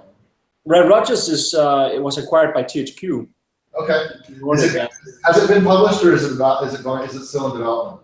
It's we're developing an extended version of it, so it's going out in I think early 2018. You have something there. I really wish good success there. I'm really impressed by what I saw so far. THQ Nordic is a good partnership there. I would absolutely, when you get on the other side of that, if you do want to do a Duke game along those lines and can get funding from Nordic, like you know, normally you'd go like 10-15% for a licensing fee. Like, I'll give you a sub 5% licensing fee if you can find a way to finance it for that, because I like that whole side scroller angle, and I like what you're doing there. Yeah, I think it'd be really cool, and it would be kind of low cost, and it wouldn't. You could do anything you want there, and it wouldn't affect bigger picture. It basically be like we've been talking about this internally as well, about creating the stylized, almost if you took the classic Duke Nukem 2, the big head and the huge haircut, and like the stylized character, like in Red Rogers. Yeah. Made an over-the-top Duke story out of that. That could be a ton of fun. Yeah. We've been talking about this, you and I as well, previously, and it's something that after Red Rogers is done in 2018, we should definitely resume those conversations. Up to you, but just it's totally on the table as far as I'm concerned, and I'd be thrilled by that. So, there's one more thing. I might be able to help with North American publishing if THQ Nordic isn't that strong there, and I think they probably would need that help. But or if any other partner you ended up with, and we could do worldwide as well, but they might already have their paths for Europe. Yeah, they're really good in Europe. They were previously called Nordic Games. Do they do their own publishing, or do they use a Coach Media or somebody? They do full publishing, worldwide publishing. They acquired THQ when they went bankrupt. They acquired. There's also there's like Salesforce, there's distribution and all that. I wonder if they have their own people or not. Yeah, they're pretty good. They just announced Darksiders 3, which is their big main title. But they have a pretty good catalog of games. But they're very strong in Europe. That's the main market. But definitely, if they're interested, I'll try and set up something between you guys. Cool. There's one more thing I wanted to mention. Before we go offline, I just wanted to mention Stephen Warnback, who passed away late last year. I know his wife indicated she might be watching this stream, so I just wanted to read a quote from his obituary, if that's okay with everybody.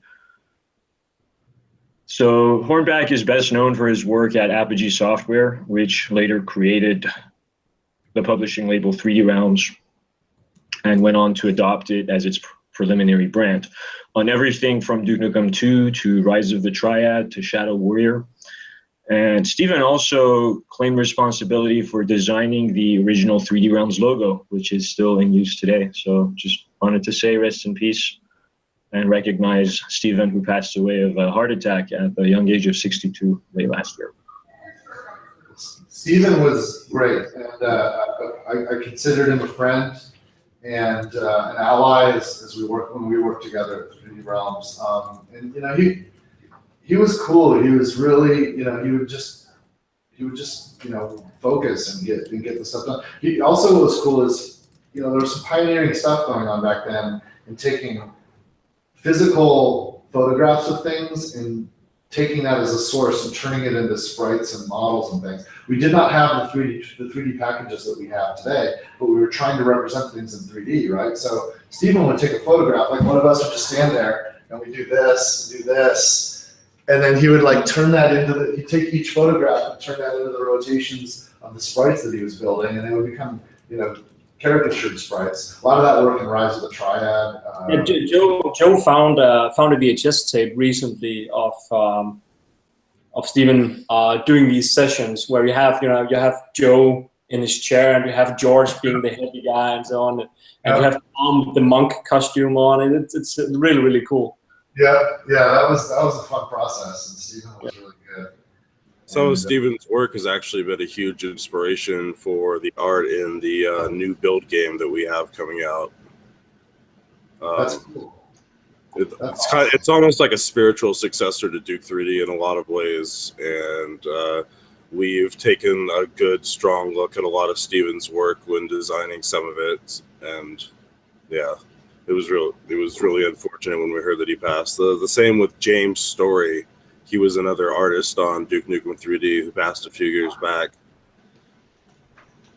You know, James, when I left 3D Realms, I joined Billy Zelznak and his brother startup Rebel Boat Rocker, and we contracted with James. James did our first texture set for all the materials that we had on the game we were working on at Rebel Boat Rocker.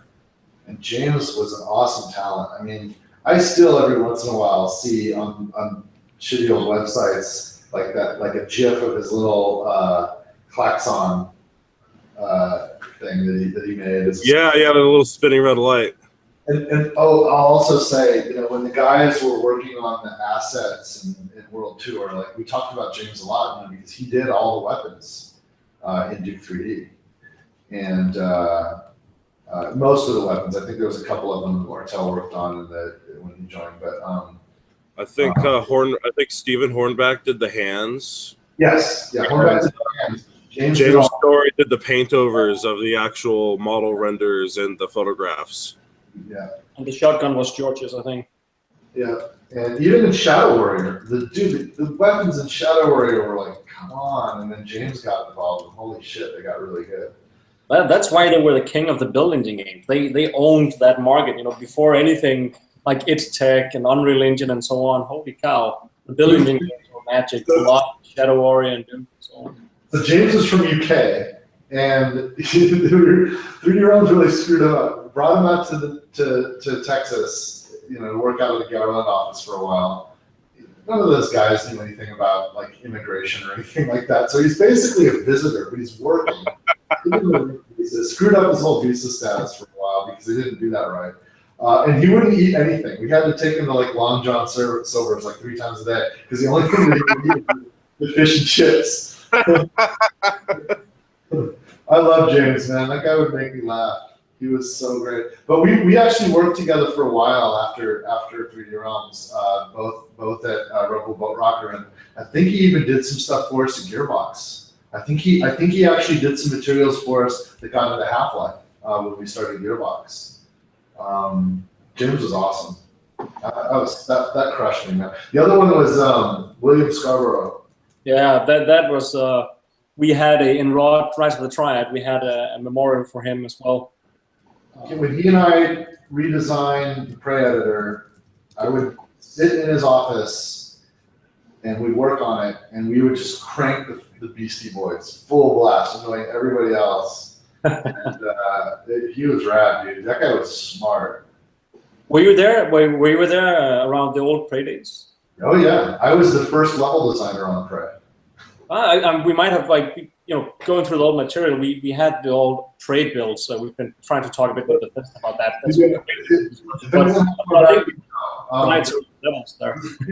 There was a period when I joined, Doze and Document and those guys were still on the project, but then I got pulled really quickly to help ship the pack. But I was kind of like one hand in Prey and working with Tom on the designs and stuff.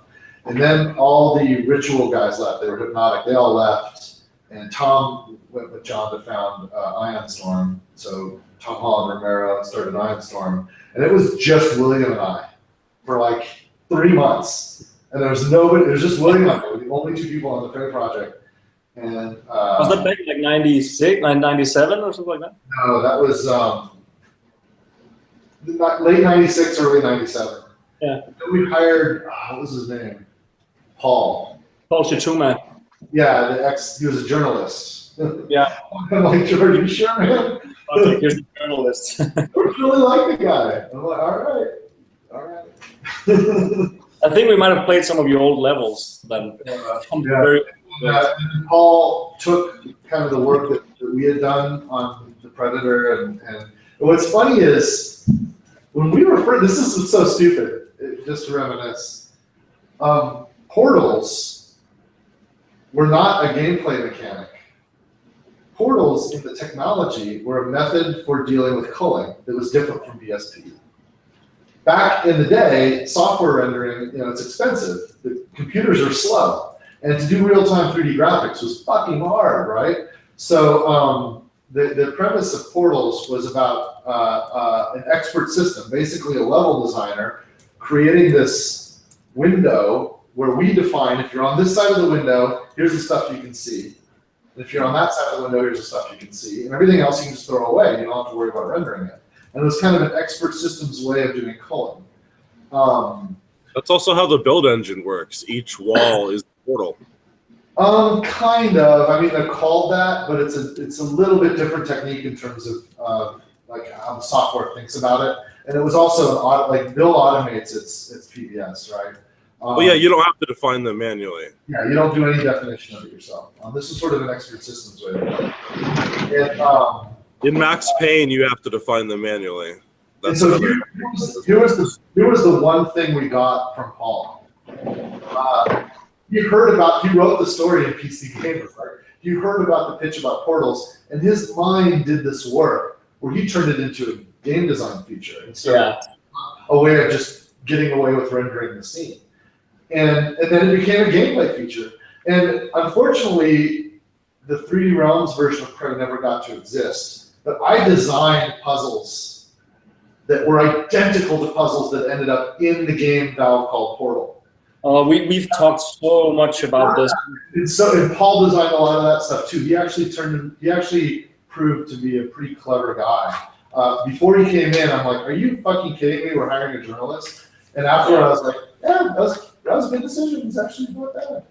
There's a tech demo from 98 where there's a video as well from, it was an interview with Paul from Infinite Megahertz that shows off the destruction and the portal technology. This was in mid 98, and when they show the portals, you have an orange and a blue portal, and he shoots himself through it and drops a mine and so on. All of that it looks 1-to-1 to what Portal then became. Yeah, and it frustrates me that design wasn't realized. But I'm glad that Valve got around to it. Here's the other hypothesis that I have. I'm pretty confident that the pitch of Prey and that era of Prey planted the seeds for the team that made Narbacular drop. Like that was their best way of trying to realize what that design could led to. And I think a lot of minds could have gone there. I mean, we were certainly going there, but they did it. And then of course, Narbacular Drop ended up becoming Kim Swift and those folks ended up joining Valve and making a world with the Valve team. And how awesome did that turn out to be? Yeah. I saw on the feed here somebody bringing up the John St. John stuff again. If John's willing, somebody wants to take a shot at directing. I mean, there's a cost to it. I actually did with that's a completely different discussion. But we had a talk just before this call. We talked about John's performance and the brief time we got to work with him for like 6 months before we got into trouble. But that's a different story. I actually spoke with some of the Duke guys, and they talked about this story about John grinding his teeth. So I remember when we got on a call with him for him to do his lines, I asked him, "Can you grind your teeth?" And he's like, "Why should I do that?" I was like, "Just try and grind your teeth." And I think we spent like an hour or so trying to nail the performance, but his reaction afterwards was that it's been so long that someone told him how to do his job that he actually has kind of forgotten. But that was solely based on someone, I think, on the forums mentioning that the reason he sounded that way in the first Duke 3D was because he was grinding his teeth. You gotta grit your teeth and talk like this. Yeah, that's part of it. I did not direct him in World Tour. I directed him a couple of times during Duke. I directed him on he did the voice for a bunch of characters in Half-Life Opposing Force. I've worked with him a bunch over the years. I did not direct him on World Tour, but I don't know if that's the biggest deal ever. I think what I insisted on World Tour though was that we had the option to just play the original sounds back or the new stuff, and people could choose.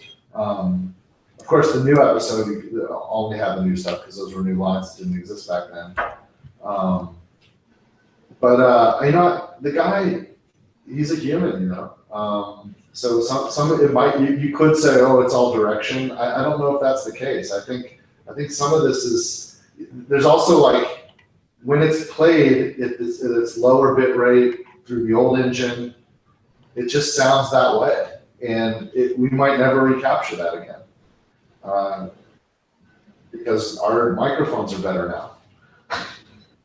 Yeah, that's another. The rate made you think what the voice might be like, and yes, our brain is doing some of the work when we listen to the voiceover in Duke 3D because the technology was not doing it all for us. Today, the technology is giving us a more pure sound of what was actually recorded, and our brain's doing less of the work. And each of us might actually be hearing different things when we listen to the original sound. That's why different people have different opinions about how it sounds. Well, imagine the Marines in Half-Life. Without the distortion, they wouldn't be as badass as they are today. Oh, totally. This is completely unrelated, Randy, but I just had a thought, and I can't help it. And I apologize for barging in, but I can't stop thinking about Duke Forever 2001, and I know that there are legal hurdles to clear with 2K before any of the community can see it. But as far as the stuff that Fred has done, could he show it to us behind closed doors even? I mean, behind closed doors, I can't stop anything, and it's not my risk. Please don't fucking tell me about it, though, because then it becomes I can't help it. Wish you Someone in the chat had a question about. Let's do this. Let's all agree to work together, especially with Frederick and Gobiel. When I get clearance on the rights issue, and we're putting that package together. Oh, what happened? Can you still hear us? Can you guys hear us? Yeah, we can hear you. Can you hear me? Yeah, we can hear you. If I'm still there, great. If not, yeah, we can hear you. We can hear you. We're trying to bring it back. Something happened. What happened? I think it went to sleep. The The TV, not the What? computer. That's possible? That's really weird that it Seriously? I think the We TV just hit the 2-hour mark. That's probably why. Oh gosh. Someone in the chat had a question about the source code to World Tour, since it was based on the open source. I can't help if you're hearing me because I can't. Yeah. I don't think they can hear you. You hear me? PC equipment's still working. I'm hoping. We're gonna find out here in a minute. Yep. Am I live? Hey, okay, cool. Okay. Wow, we just lost everything. Let's all agree to once I get the license sorted, that we'll collaborate on how to do it right, so to speak. Okay. And I absolutely hope to look to GoBL to kind of outline here's what needs to be in it, and here's how you do it right, and we'll temper that against how much we have to spend on this. Hopefully nothing. Hopefully there will be no cost to you. I mean, based on what Sven has indicated. I wish that was the case, but you can't, like, even if you have something finished, it costs something just to deliver it, just to ship it. I mean, we've already developed so much of it ported to other platforms, so there's a start. Yeah. And if you want to talk to me offline too about your mobile thing, I'm super hyped on any platform that has a joystick that will work on. As far as cell phone goes, we should do some focus tests, and all of us should look at the results before we decide how hard to push that. And somebody in the chat had a question about the source code to World Tour, since it was based on the GPL, the source release that 3D Realms published in 2003. Technically, that means that the source code to World Tour has to be made available, so they were asking about that. I don't think that's true. I think I don't know. I mean, I have to check with the Nerve guys, but I think some things might have been inspired by, but I don't think there's any actual code from that. Also, secondly, it doesn't matter. I think that would apply to everyone who does not own the IP. Like those kinds of rules don't apply to the people that release them. But again, I'm not that guy. I don't want to get in a semantic argument about that. I'm going to spend 0 seconds thinking about that. Okay. And I also don't think that source code is particularly valuable. So it's not like I don't think it needs to be held back, but I don't know what's the value in it getting out? Like, is there something somebody thinks is in there that they really need to have access to, or else they can't do the thing they want to do? I think mostly they want it so that the changes can be used to better support the World Tour content in like source ports and whatnot. Oh, I see. Yeah, I mean, what I can do there is ask Mike Wardwell, who produced the title, to see how the developers would feel about that, if any of them have any spare cycles. Okay. When you get like shit, when Charlie decided I'm going to be the guy to release the source code for Duke 3D, and I'm going to help that happen. First, he got permission, and then Duke Forever probably lost a year because he decided to do that work. There was also the question of that Xbox Live Arcade version being directly based on a port that was downloaded from the internet, and so that's definitely GPL work. So what do we do about getting the source code to that released? I don't know. I don't think we even have that. I have no idea where that. I gave that source code to you guys when you guys were on the World Tour. Yeah.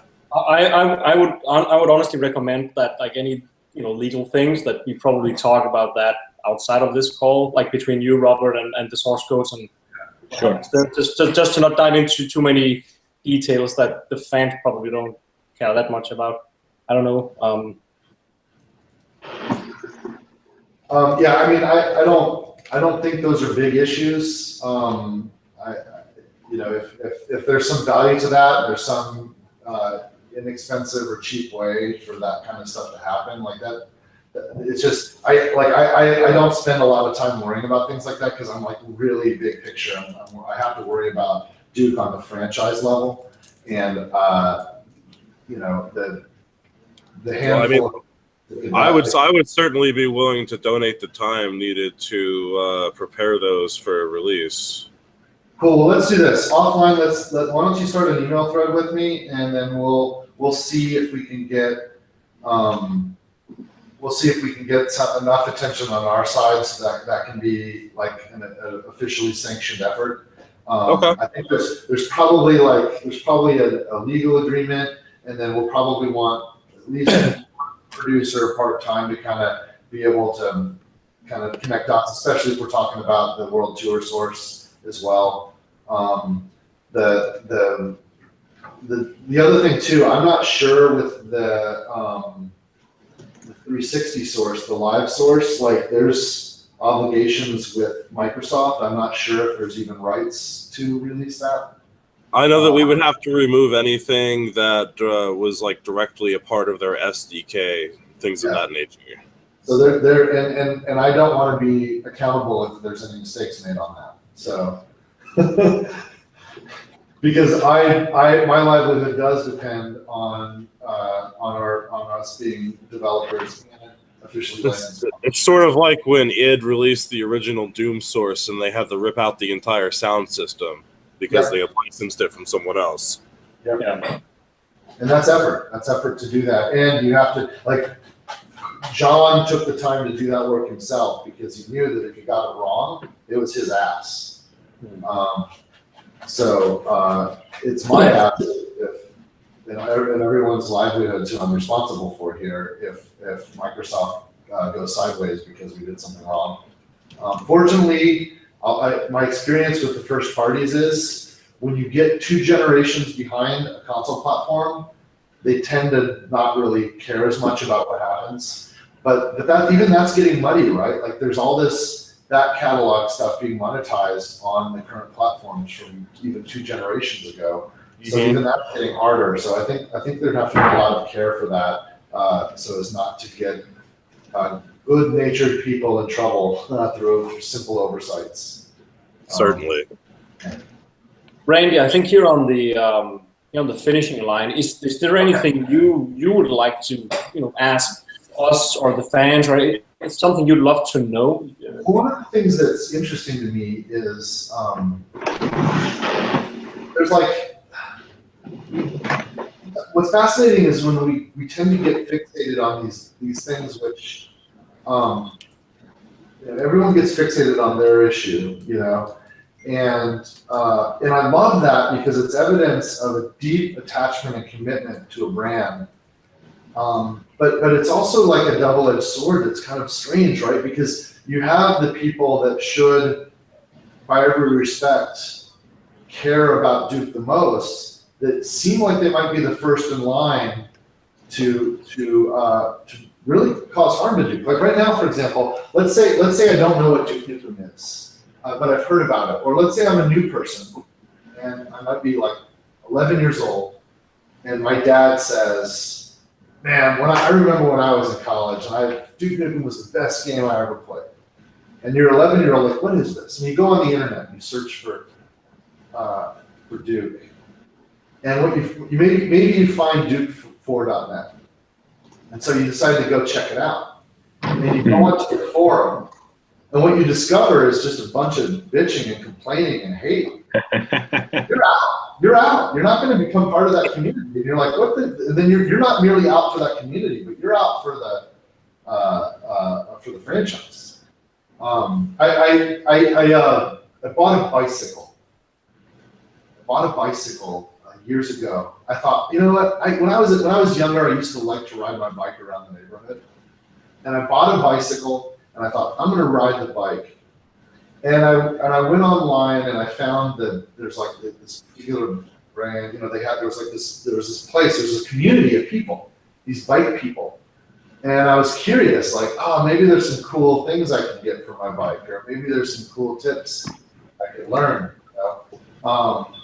And so I went and I found a forum, and I went on there and I like opened up the first thread, and it was just people bitching about like, why did they choose this aluminum company to make the frickin' pivoter thing? And I'm like, are you fucking kidding me? Like, and I was out. And not only was I out of that community, I kind of didn't even want to ride the bike.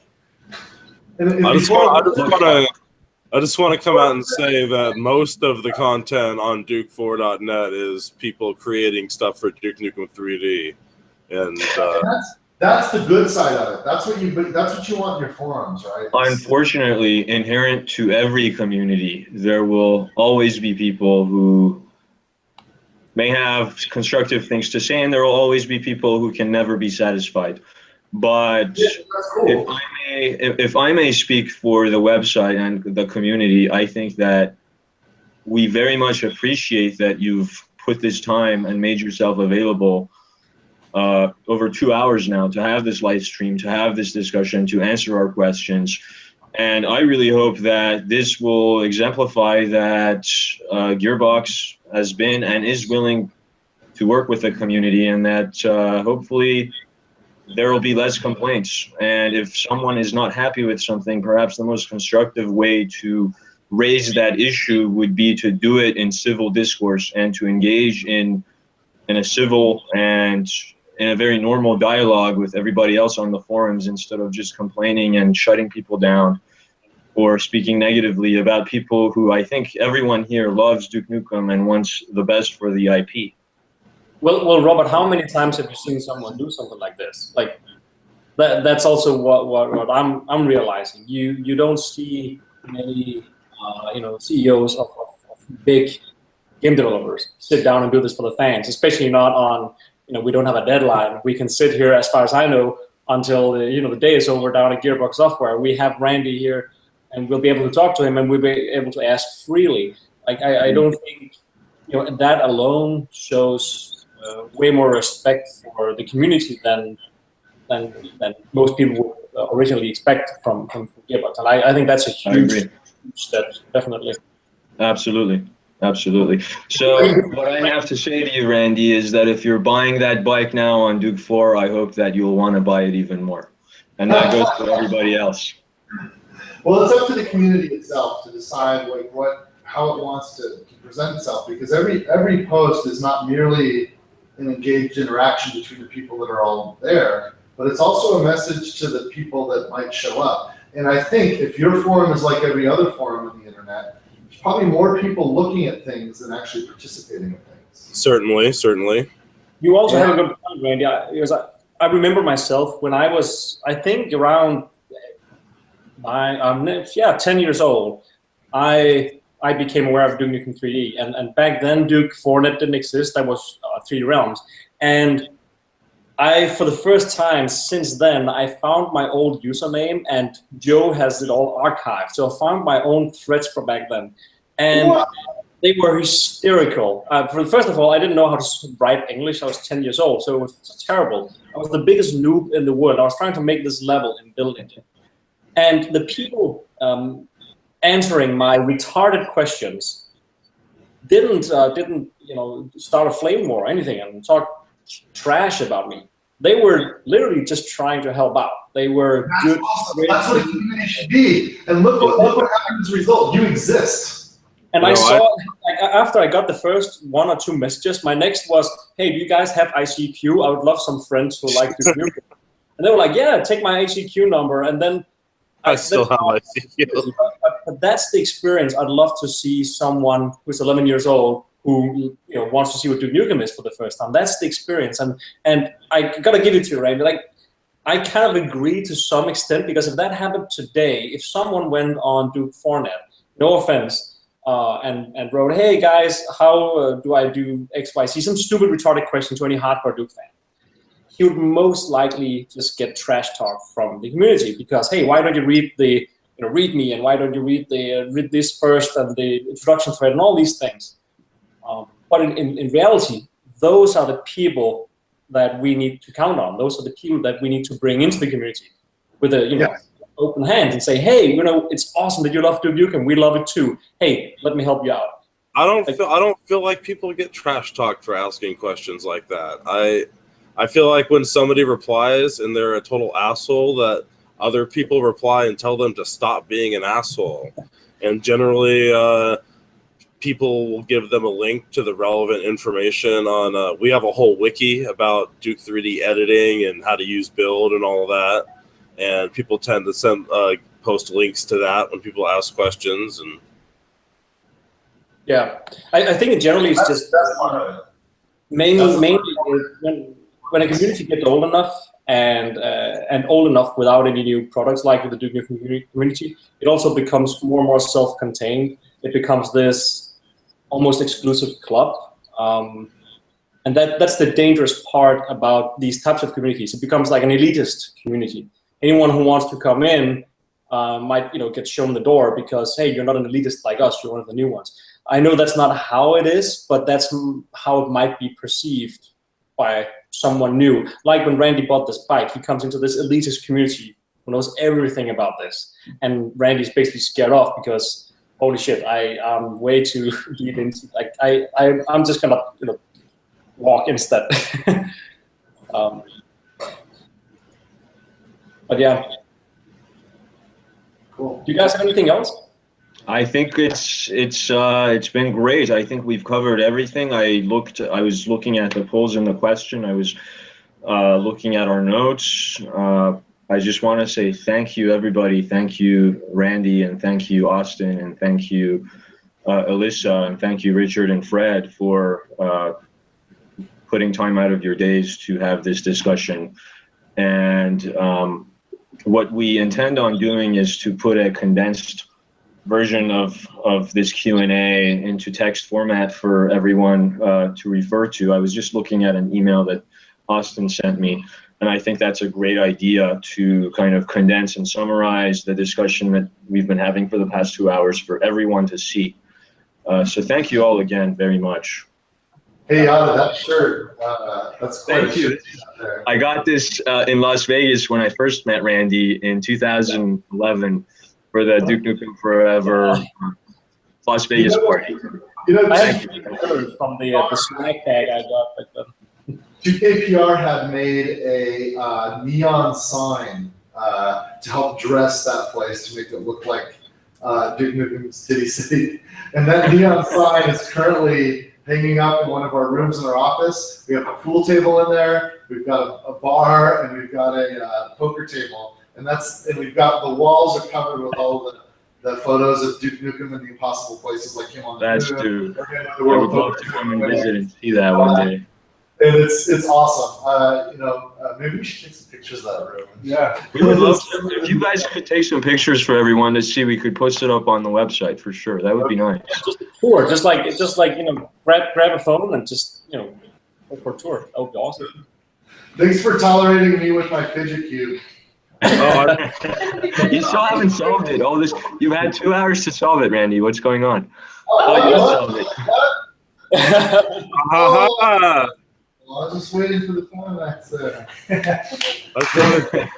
want to take one last second to shill my new game coming out on the Build engine. It's from 3D Realms. It's called Ion Maiden. Haven't announced the name anywhere before now. If you like Duke 3D, you will like it. It's Bombshell 3D, basically. We can say that, right? Please buy it. That's awesome.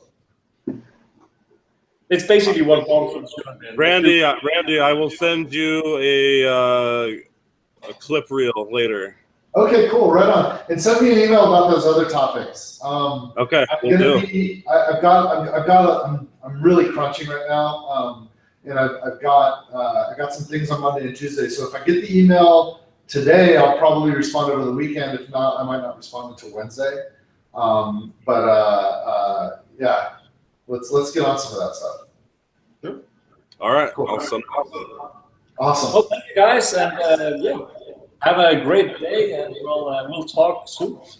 All right, we'll do this again sometime. Thank you guys. Thank you guys. Thank you all very much. All right. Have a great day, guys. Bye. Bye, everybody.